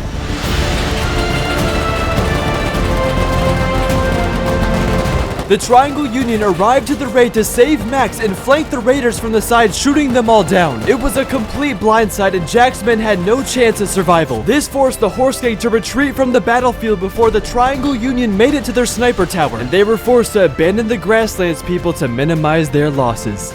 Yo, sorry boys, GG's. I don't know what Jack Shepard was doing. I got scared for a second. We're gonna get So late, man. That's okay, bro. We had some. The Triangle Union had saved Max, but this could be the start of a new region versus region conflict. Because due to the heroic actions here of the desert, the Grasslands will continue to suffer with Max still around. Back at the Horse Gang civilization, it was a bit frustrating that Jack Shepherd made them waste their ammunition, resources, but more importantly, their time. Because Horse Gang had problems of their own. Remember, they had plans to take out the Ice Kingdom for backstabbing them and joining the Snow Rebellion. And so, Horse Gang took all of that frustration, all of that anger, and it was time for them to raid the Ice Kingdom. Horse Gang marched across the snow to make their way to the Ice Kingdom. They've taken too many L's lately and needed this raid to be successful to keep the dictatorship strong in the snow. They were backstabbed and embarrassed yesterday. They were forced to retreat from an unorganized raid. Horse Gang was going in with an aggressive mindset because they wanted victory. Meanwhile, as this was happening, the diplomatic desert region had opened a server-wide meeting for all leaders across the map. They wanted to orchestrate this leader meeting to discuss politics in a civil manner. They're beating us! They're beating us! Resolve issues or tensions, updates happening around the server, and more. For the very first time, all leaders in every region could peacefully come together to talk to one another. Except for this region, because the snow was about to enter a huge battle. Two focus road, northwest, on the road. He's dead. Horse Gang begun building their raid base outside the Ice Kingdom. The raid was about to begin. As for the Ice Kingdom, they knew what was happening. The Horse Gang was outside their doors wanting their revenge, and the Ice Kingdom was trying to fight back. But out of nowhere, the other snow civilizations came to the support of the Ice Kingdom. Brazil, who the Ice Kingdom saved yesterday, was on one side shooting the Horse Gang, and on the other side in a mining outpost was OT giving cover fire. The three civilizations a part of the Snow Rebellion were here all defending the Ice Kingdom together to prevent the dictatorship from succeeding. They're just surrounding us. We gotta get it's so hard to get the shooting floor up. OT are here. Welcome everyone. I am happy to see this room full. We are here united today to talk about certain issues in each biome. And so, as I said, introduce yourself, come to the front, say what you need to say. I would like to talk first then. My name is Keep. I'm officially the leader of the Grass Island. We are a peaceful island that just want to live in peace and do our role play. But some of us are not part of this, Mr. NATO. I would love to explain myself. This guy, as I've been saying, full lie. He just wanted us to pay taxes to him. We didn't agree on paying taxes because you are free to live on a peaceful island that is the Grass Island. You are just free to live whatever you want. You're just free to be role players. We are not asking anything to anyone on the Grass Island. And this guy and his crew. I would like to speak on behalf of the Grasslands unpeacefulness, if that's okay. You've had your moment, NATO. Sit down.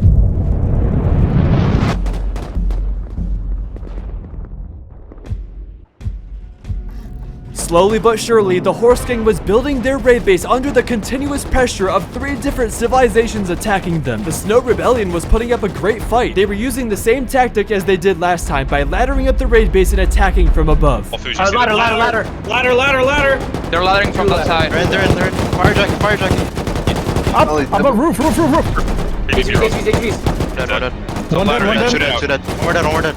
Grab his rockets. Another one with HP. HP. Hostile attack heli. Oh, rocket's coming in. Hide. Everyone hide. Down.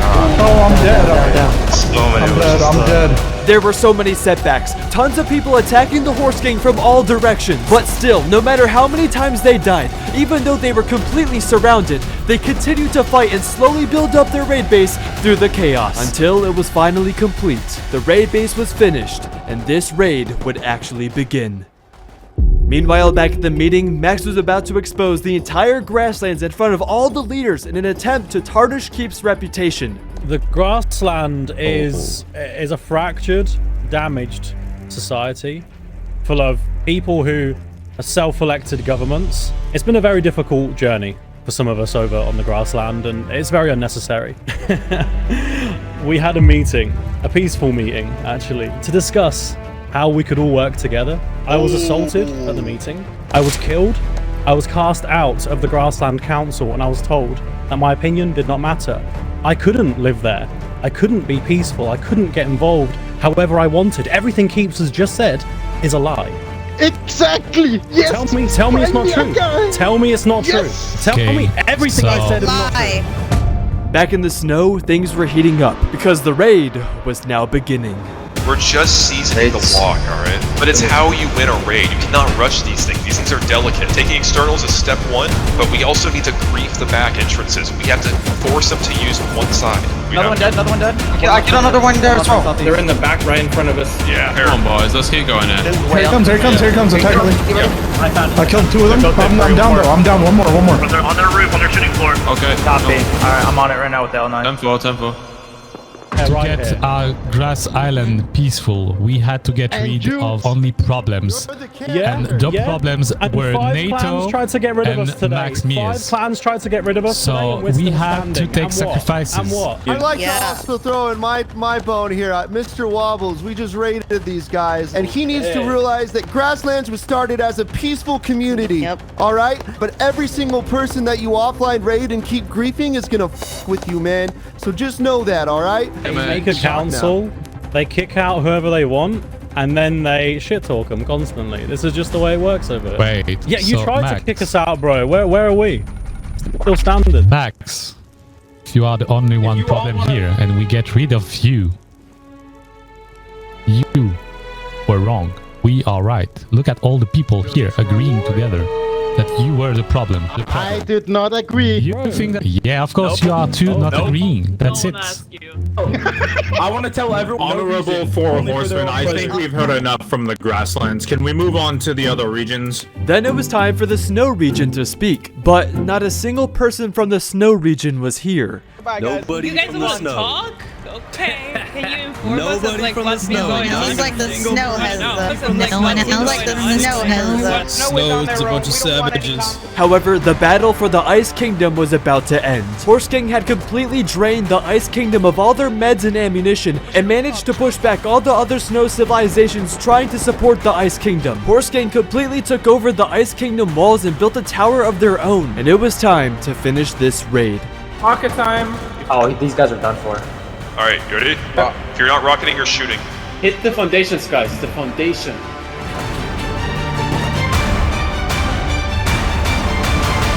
Rocket low. 3, 2, 1, go. Who's the king of the snow? You could never betray us! Revenge is sweet, boys. Revenge is sweet. The Ice Kingdom had melted, and this was revenge for the Horse Gang. The dictatorship stands strong in the snow, and the Horse Gang gave all the other civilizations in this region a reality check. Now, a lot has happened on day 2 with so much fighting and politicking on each region. So I think it's time to switch things around and have these players do the opposite, work together. It was now time to reveal to all the players what the Middle Island is for. The following video was broadcasted to all the players. For the past 2 days, you've been wondering what's on the Middle Island. There's a secret building called the Lab with locked doors you can't access. But it's almost time to unlock these doors.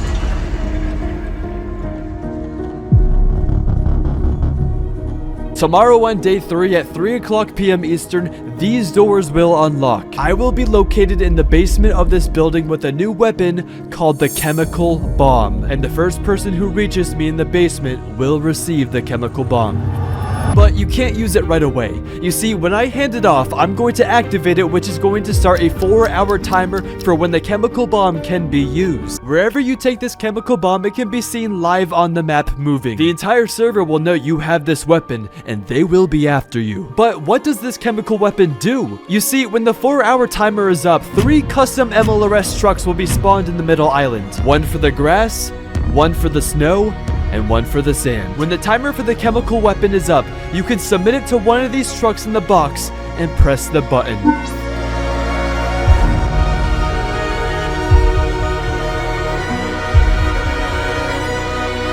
The chemical bomb will be fired on the selected region and destroy every single base in that region. For the past 2 days, you all have been fighting in your regions, causing civil wars and politics amongst your own people. But now you have to put your differences aside. Now you have to work together and fight for the chemical bomb for your region. Because if you don't, your entire civilization will be wiped off the server, extinct forever. This is a test to see who the weakest region is. The weapon is a blessing and a curse. You're the most powerful person on the server, but the whole server will be after you. This changes everything now. It's been revealed to all the players that one of these regions will be wiped off the server and lose everything they've built for. You guys have seen it all. These regions have been at each other's throats for the last 2 days, arguing, fighting, politicking, but now they have to put their differences aside and are forced to work together, because if they don't, it could be the downfall for their entire region. So, as you can imagine, everyone started panicking after this announcement was made. So, let's go start by seeing how the snow region is handling this news. Yeah, guys, there will be no violence here. It's a peaceful negotiation. The Horse Gang held a meeting with all the snow leaders. Even after the bloody violence this region has been through during the Cold War, all these leaders knew what was at stake and decided to settle things out like men. There was a greater threat here, and these guys realized by working together was the only way. All the snow civilizations were here. The Horse Gang, Brazil, OT, and 2 new civilizations known as the Bombazini families. These are 2 new civilizations to the story. You have the French family and the Italian family. The reason why they're crucial to the snow region is they're the biggest investors of the Horse Gang. The Bombazini families are extremely wealthy because they're located on the outer rim of the snow region with tons of mining quarries out there. Now, I say they're investors of Horse Gang because they were single-handedly funding the Horse Gang throughout the entire Cold War quietly in the background. We always thought that the Horse Gang was at the top of the snow, but hidden above them was their main suppliers that made it all happen. Essentially, they're Horse Gang's bosses because at any point they could cut off their funding, but they didn't because it allowed the Bombazini families to dictate the entire Cold War in the background. But now that the chemical bomb was revealed, they're forced to come out of the shadow and work with the other snow civilizations. The reason we're here today is to discuss basically who's, you know, the king of the snow, and I'm pretty sure it should be obvious to everyone. So I'll let the leaders discuss with you guys how it's gonna be from now on in the snow. I'm sure you've all heard the news. That Ice Clan, the Ice Kingdom, whatever they're called, they are gone. No more. You'll never hear about them again. They betrayed us. They made the biggest mistake of their lives. We'll give the floor up to the Bombazini family. We're all here in understanding that what's at stake here tomorrow. So yes. we're here to work together. Exactly. Here to make sure that tomorrow we have a home. But it was now time to address the elephant in the room because 2 of the snow civilizations who were in this room were just fighting the Horse Gang in a massive war. Brazil and OT. These are 2 civilizations who were a part of the Snow Rebellion and tried defending the Ice Kingdom, but since the Ice Kingdom was no more, Brazil and OT had to humbly admit defeat and join the Horse Gang and Bombazini families if they wanted to survive the chemical bomb. It was now time for them to join the dark side. I think it's benefit for you guys to decide who you want to stick with in the war for the nuke. Would you stick with the snow or the desert? We want to nuke the grass. For real, we just want to survive on this event. I don't care if it's snow or grass. I just want don't get booming, you know? I'm thinking grass. I'm thinking I'll nuke whatever I need to nuke. I think the only option that makes everybody happy is grass. Yeah, that sounds quite reasonable. Guys, let's take a vote on the grass. If you want to nuke the grass tomorrow, 1 in the chat. That's all of us, guys. We should set up sooner than later. Great. Would everyone like to think about a game plan for tomorrow and reconvene another meeting? And so, by some miracle, the snow civilization somehow agreed to work together, and if they obtained the chemical bomb tomorrow, they would use it on the grass region. The snow region was now unified. At least, that's what I thought. Because Brazil and OT held a secret meeting afterwards. They just watched their fellow Ice Kingdom civilization get destroyed by the Horse Gang. The Ice Kingdom at one point saved Brazil. How could Brazil work with the Horse Gang and live with that guilt? I have a real true plan. Cause you guys see how these guys have a big ego. Other places, but the real problem of these regions is Horse Gang. They have such big ego. Bro, yeah. And my true plan is to make the real peace. I want to take this bomb and nuke all the snow area. Yes, sir.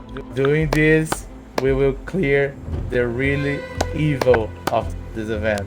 The Snow Rebellion was indeed not over just yet. They were manipulating the Horse Gang into believing they were working together, but Brazil and OT were going to sacrifice the Snow region and use the chemical bomb on themselves to take out the Horse Gang and Bombazini families.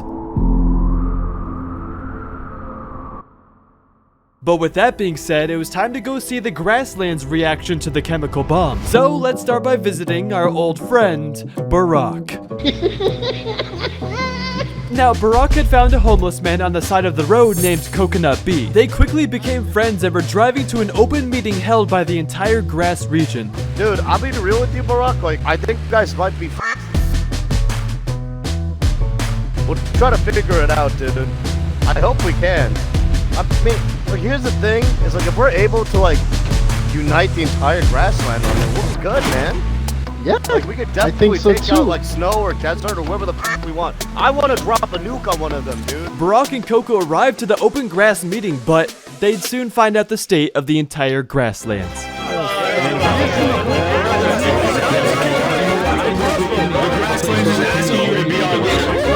We are cooked. We are cooked. Chemical warfare is the worst kind of... If you, Mike Sparrow, be shot by the Air Force. The Grass region was a total mess. All the role players, all the farmers, the shop owners, every single member of the Grass region was panicking because of the chemical bomb. These role players can't fight. How are they supposed to push into the middle and fight all the other regions and bring back the bomb all at the same time tomorrow? What was once a unified, peaceful area where everyone came together is now a complete mess with no organization. Let's go. Let's go. Okay. What was that? Get in, Mr. President.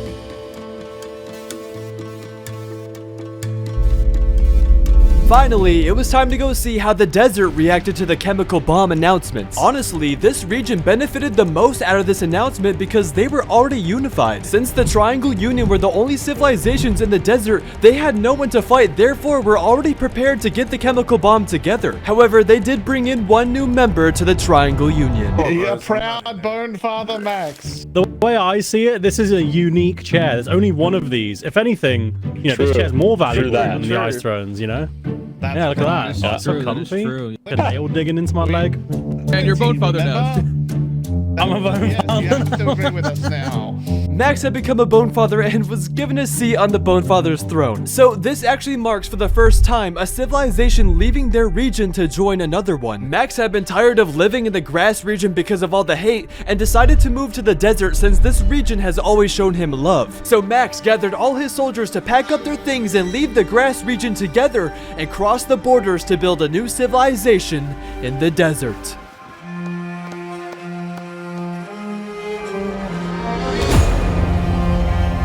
Max had now become twice as powerful after moving to the deserts. He now shared his army with the Bone Fathers, and together they could rule the server. Max had a strong relationship with the people of the desert, and unlike the Grass region, the desert gave him all the respect. And so, to celebrate this massive merge of two armies, Max and the Bone Fathers' first mission together would be launching a massive invasion in the Grass region. Max and the Bone Fathers stormed across the desert region to launch an attack on Jack Shepherd, because earlier today, Jack tried raiding Max, so they were gonna deliver the same treatment back. Dude, do you think FancyOrb is like doing cinematics on this right now? That'd be fire.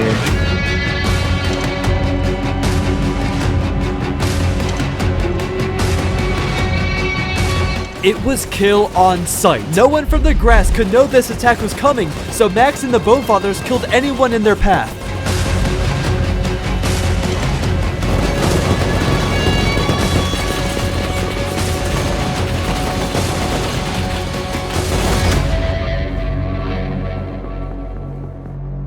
For 40 days and 40 nights, I've been cooking sandwiches, man. No one's getting raided. You think I'm kidding? You think I'm kidding? You mother.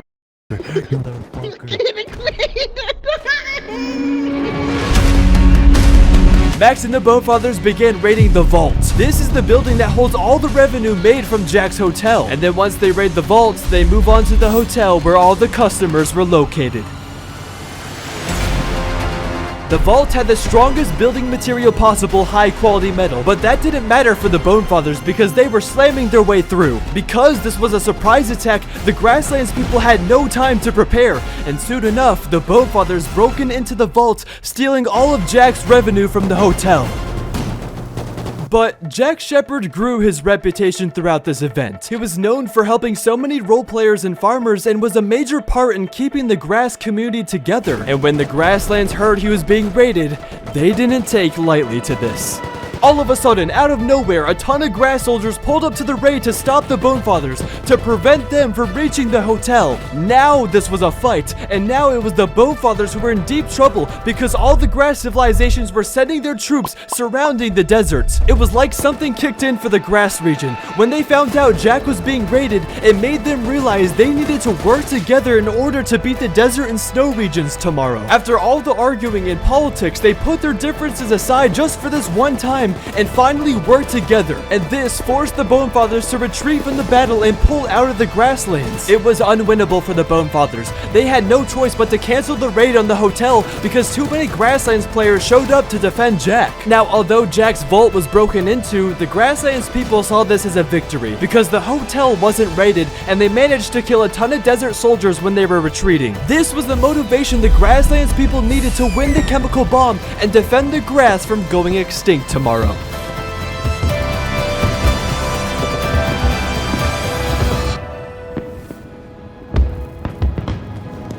At the end of day 2 of region warfare, we find each region in their own predicaments because it was announced that one of these regions will be completely wiped off the map by a new weapon called the chemical bomb. That means 33% of the server will be destroyed and many of our character stories will end. The desert region is unified and has a strong chance at survival. The snow region is supposedly unified, but a betrayal plan is being orchestrated by the remaining Snow Rebellion civilizations. And the grass region was in shambles, completely unorganized, until a final burst of hope was discovered when they pushed back a desert region attack. Tomorrow on day 3 will be the most important day as everyone will be fighting for their survival.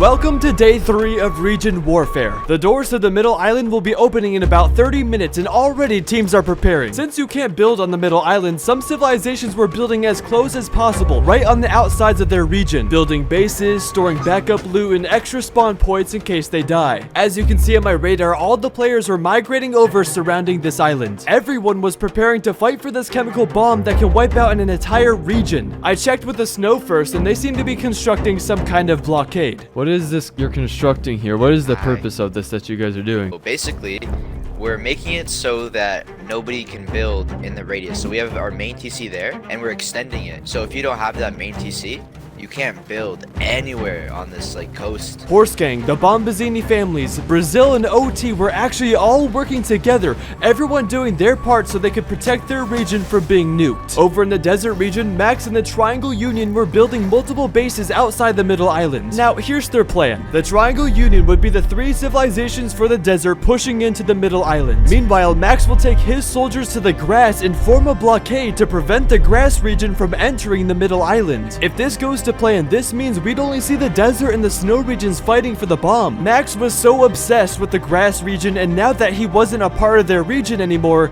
he wanted to use the chemical bomb on his old home. As for the grass region, Keep held a meeting with all the grass leaders. Every grass civilization, small, medium, and large, was represented. Even Barack was here because there was no other option for him.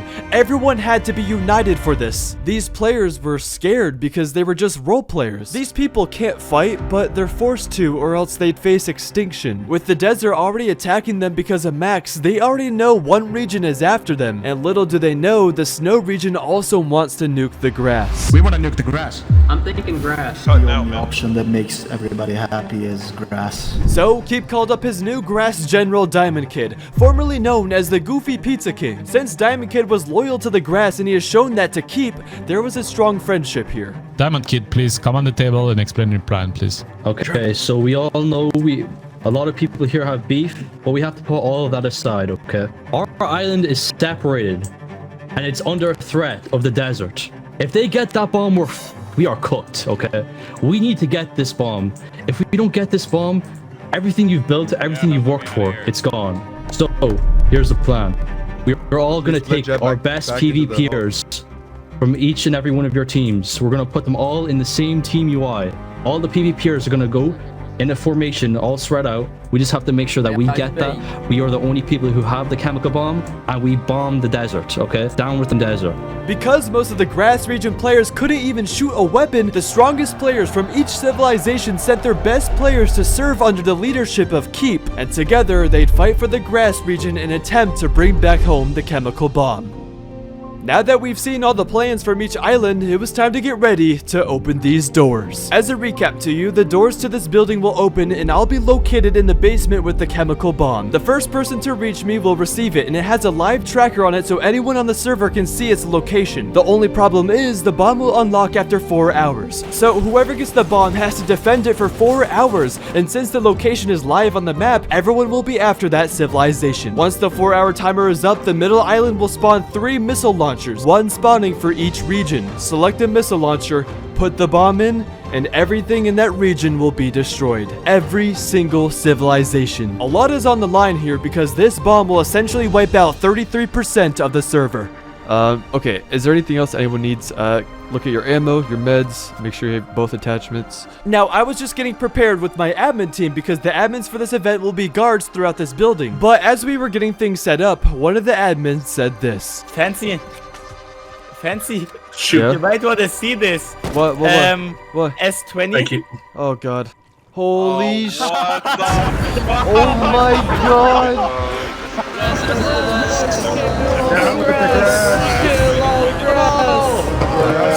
The entire snow region was here. Horse Gang, Bombazini families, Brazil and OT all wore pink and gathered together 2 minutes before the doors opened. God! No. Oh my god! Oh my god!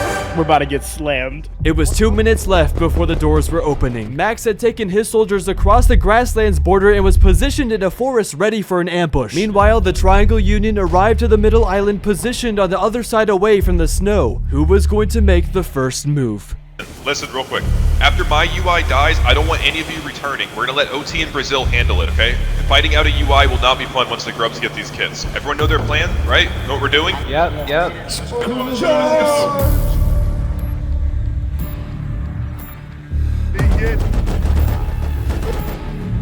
In the wall. It looked like the snow region was ready to push. They had all their members on their platform, until out of nowhere.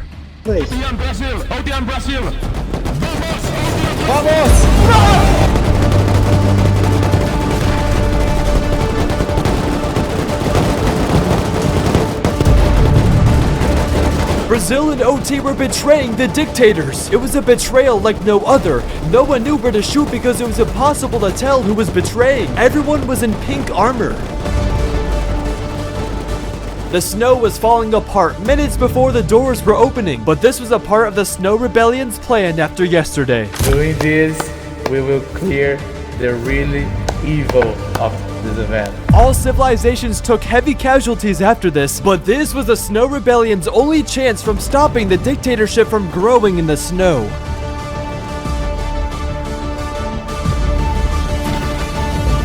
One minute before the doors were opening, Max was in position ready to ambush Keep, who was heading right towards him, not knowing they were hiding in a forest.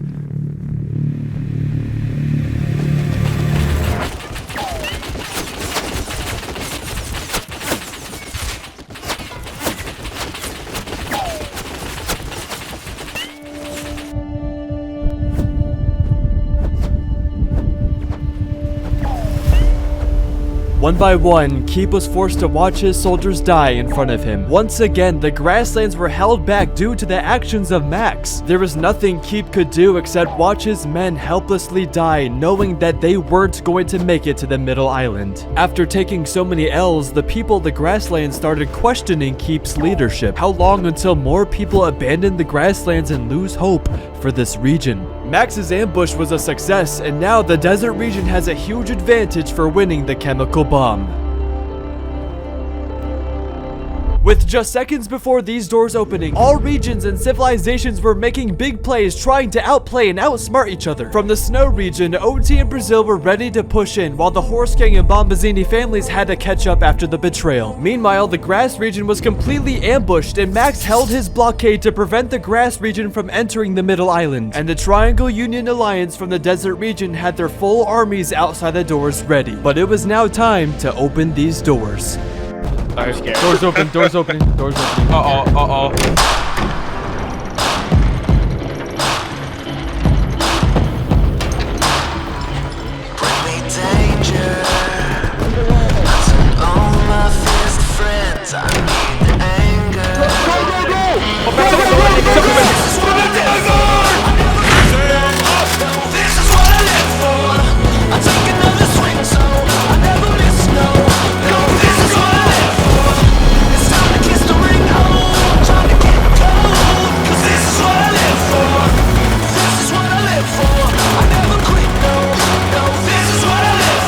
Who am I giving this to, Brawlo? Alright, I'm going to activate the weapon, Brawlo. Here we go. You have 4 hours to protect this. Alright, Brawlo, this is yours. It's been unlocked. Good luck, soldier.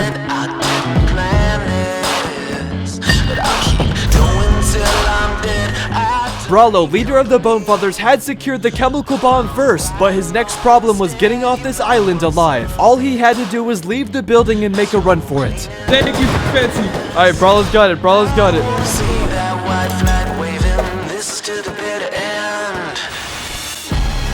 Wait, Brawlo died with it. Brawlo was down. A grenade from OT wiping out his entire team, and now OT had the chemical bomb. With the Triangle Union army surrounding this building, they were pinched down, and it would be nearly impossible for them to escape. Meanwhile, members from the Bombazini families were arriving to the middle island via helicopters and landing on top of the building.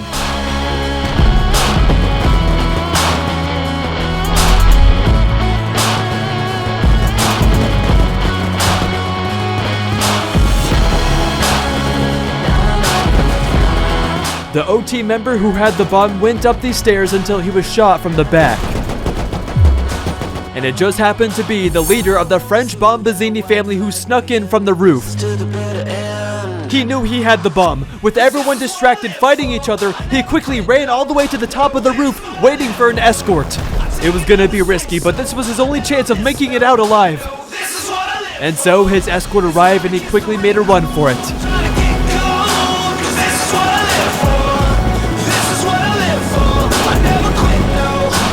With the helicopter in flames, the French Bombazini leader barely makes it out alive with the chemical bomb and successfully brings it to the snow.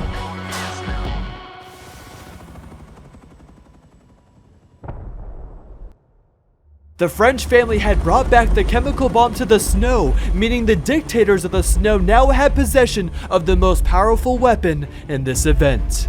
Oh, my friend. Alright guys, you guys have the chemical bomb. How are you guys feeling right now? It's victory for you! Do you realize that the whole world is gonna be coming after you soon? Yeah, it's French. Are you guys ready? Bro. Yeah, that's the plan. Let them come, let them come. Pyro, what a performance, Pyro. How are you feeling? You got it out, man. You did it. Yes, very good, very good, very good.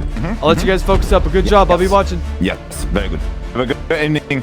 Enjoy. Right, thank you. It's 4 hours until the chemical bomb can be unlocked and brought back to the middle islands, where the person who holds the bomb can select a region they want to completely destroy. It's total power because hundreds of players and tons of civilizations will be demolished off of this event. So the grass and desert need to act fast because with the snow having the bomb, it's a 50% chance one of them will be nuked. And with the first 2 hours passing, it was time to go see what the other regions were planning. The entire Triangle Union were arming their soldiers for war. They were preparing a naval fleet so they could travel to the snow and attack the dictators from the ocean side. If they could successfully raid the French family, they could steal the chemical bomb and bring it back to the desert region. But the dictators of the snow were arming up their defenses. The Horse Gang and Italian family created a blockade around the French family to protect the bomb, but they made a crucial mistake by leaving the ocean side undefended. Curryman, can I talk to you, Curryman? Yo, FancyOrb, how you doing, buddy? Hey, what's the status? Are you guys here to protect them? Yeah, we're gonna protect them. We're gonna do everything we can. Yeah, it's a war. I saw it's what a war happened. zone out here. Alright, good luck. They were already under heavy fire by smaller civilizations on the server, but it would take a big civilization from one of our characters to really make an impact. With the snow under heavy fire already, it was time to go see what the grass was planning.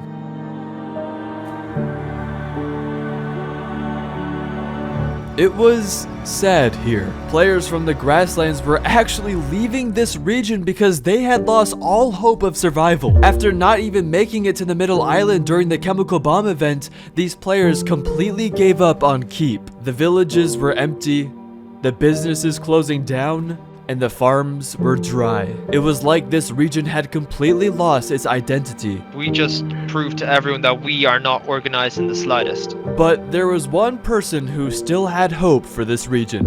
What do you mean? What do you mean we're not organized? Probably like people from Snow Island are like a real team in real life, like real vibes, and that's why they are more organized. We are just like a community of good members. Like we are at the beginning just farmers, role players. We have to like understand that we are not playing Rust the same way as we usually do. Like right now we have to do with what we got, and I'm happy to play with all of you, you know, but we won't be able to like succeed against like real team, but at least we can try something like together. And I don't care about if we're good together, if we are not good together. We have to be good together. So we have to be strong. We have to be the unity of the Grass Island. And we have to, like, if we attempt a raid, we have to be all together. Guys, all together, we're going now. Follow me on the west side. Follow me now, west side. And so, with their last remaining hopes for this region, Keep assembled a small army of motivated soldiers to march to the snow. This was their only chance, but just for a moment here, they were unified once again. Guys, follow the grass, follow the grass. Oh, everyone, follow the grass.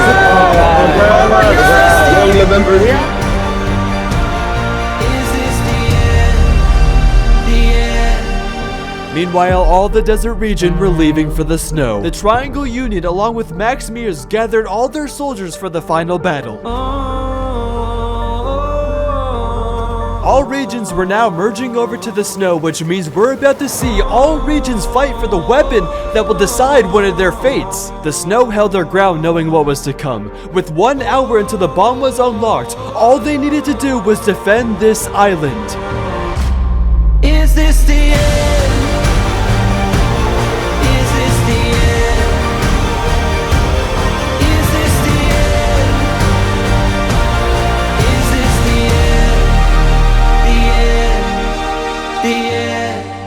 All regions were coming for that bomb. It was do or die. This was the one chance everyone had at protecting their region from the chemical bomb.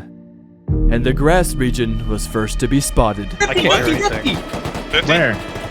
50 people, 50 men, 50 God, men, now. Fine, behind us, right outside. Yeah. Guys, use echo peaks, use echo peaks. We can set them up here. Let's go, the assholes, let's go.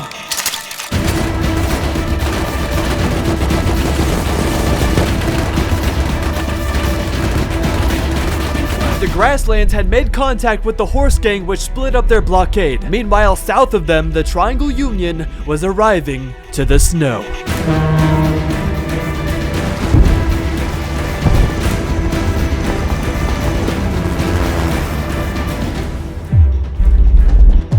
The grass was advancing forward, but the horse gang was located on a tall mountain which wouldn't be easy to get through. So the grass realized their best option would be going around the mountain and attacking from a new angle. They're running. They're running? Screw them up. One.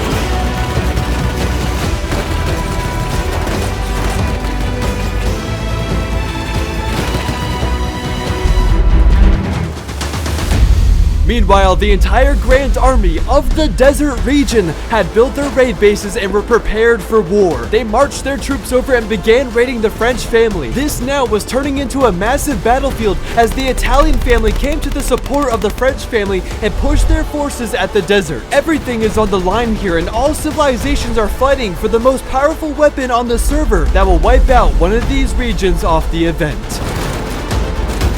EMP and MMX start pushing up. You guys can cross now. Keep going, guys. Keep pummeling. Just grab loot bodies on the battlefield. Just keep going. If you're not rocketing, keep an eye on nakeds. There's a lot of random names running into our walls.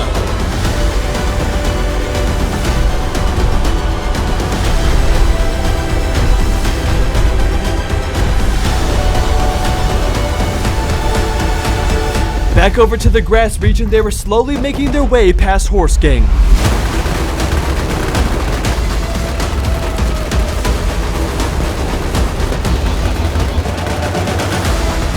Keep, along with the grass region, had more numbers than the Horse Gang, which allowed them to push back the snow even further. Until finally, both the grass and desert region were attacking the French family at the same time.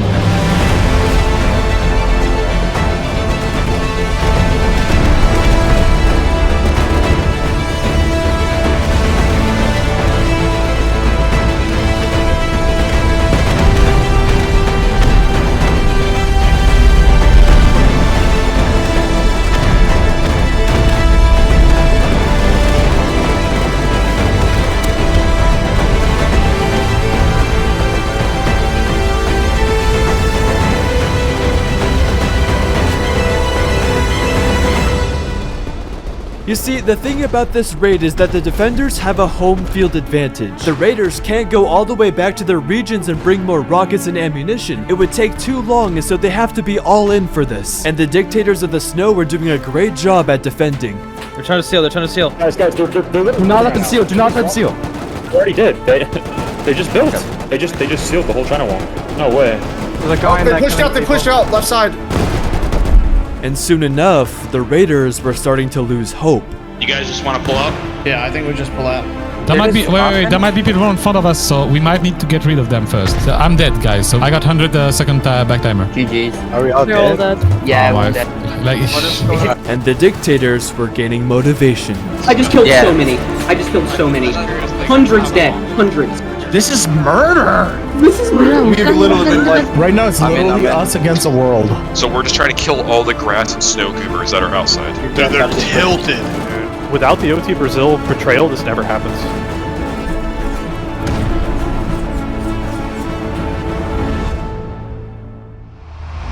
But it wasn't over just yet, because the Snow Rebellion were flying over in a helicopter full of soldiers. Scrappy coming in full focus. I witnessed them landing on the roof. They were gonna raid from the top. Dude, look at all those attack choppers diving into their roof.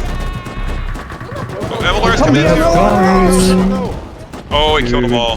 But an unlucky MLRS strike from the desert hit them as soon as they landed. It was such horrible timing. OT's bad. They all dived in and got MLRS'd immediately. yeah.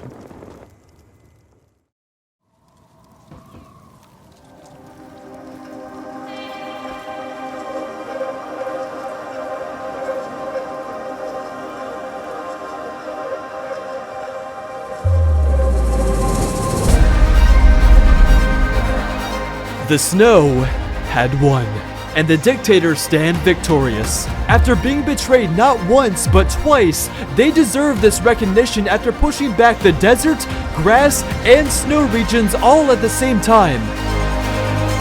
Today, the snow stands victorious as they stood unbroken over the battlefield. Whether you like them or hate them, at the end of the day, you have to respect them.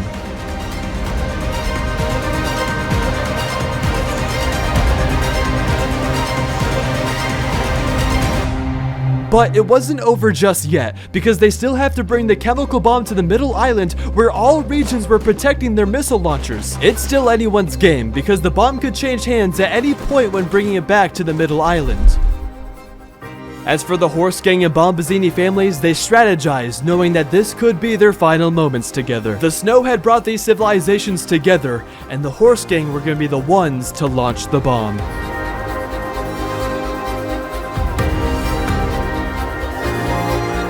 They went over every possibility, every tactic they could try, because there was only one chance at getting this right. Until it was officially decided, they would march together through the snow and reminisce everything this region went through to get to this point. There's some bad men over there. They will be dealt with. I think Brazil needs to go though. Wait, what is ICE doing? They didn't push in. I think they're teaming. Oh, we'll be back, Fancy. We'll be back. The snow is nice, cold, all at the same time. Listen, nobody's ever liked horse king. It's never gonna stop. We are not only the kings of the snow. Who's the king of the snow? I think it's benefit for you guys to decide who you want to stick with in the war for the nuke. Everyone know their plan, right? Know what we're doing? Horse gang isn't just a family.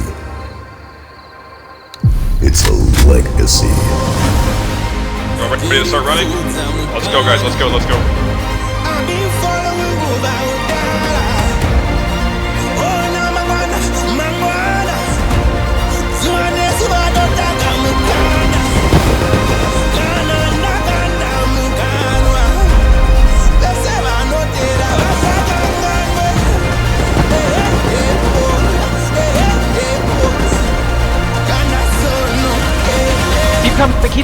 Keep coming. The truck's clear.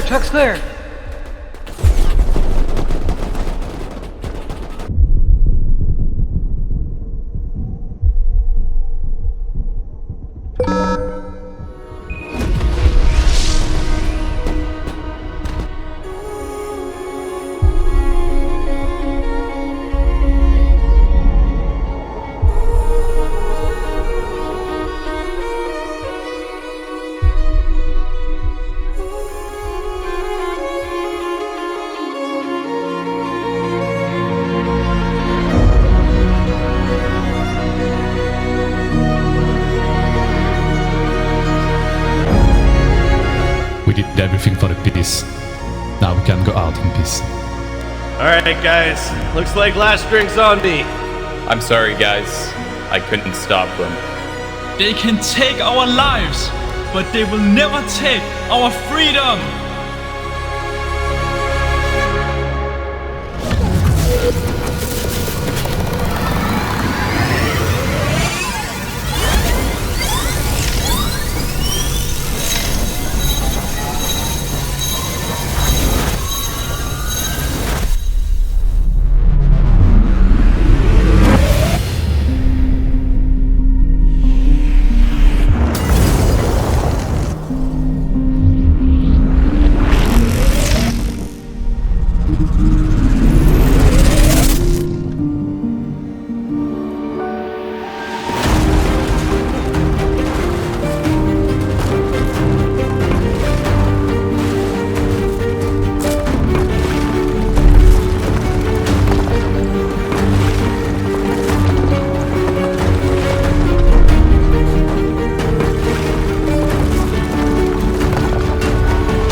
Everything from the grass region was gone. Not a single base was left standing after the explosion.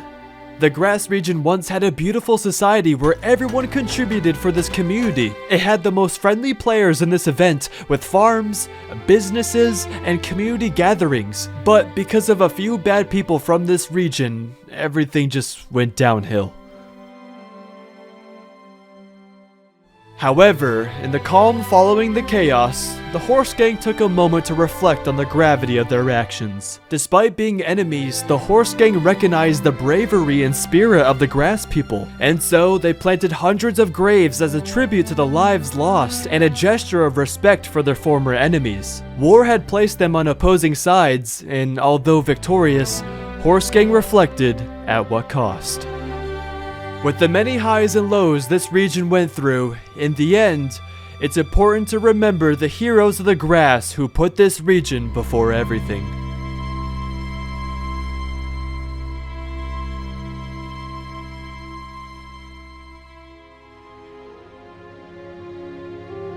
After the grass was nuked, there was a sudden realization to the snow and desert regions that the war was finally over. It's as if the grass sacrificed themselves for the peace of the other regions. And so, all the other remaining civilizations placed giant green banners facing towards the grass region to keep their legacy remembered. The desert went back to being a civil region, the snow was finally silent with the war being over, and as for the empty grass region, it's just the beginning of a new era. New civilizations will rise to power, new leaders will emerge to guide the next generation, and countless stories will be told in their next chapter. But for us, this is where our book ends. And as we close the final page for this story, the Horse Gang overlooked the snowy mountains once more before disappearing from the Rust community again. Horse Gang is one of the most legendary factions in this game and returned just for this event after years of being missing. Who knows if we'll see them return on this channel again? But as for now, in my eyes, they'll be known as the strongest clan in Rust.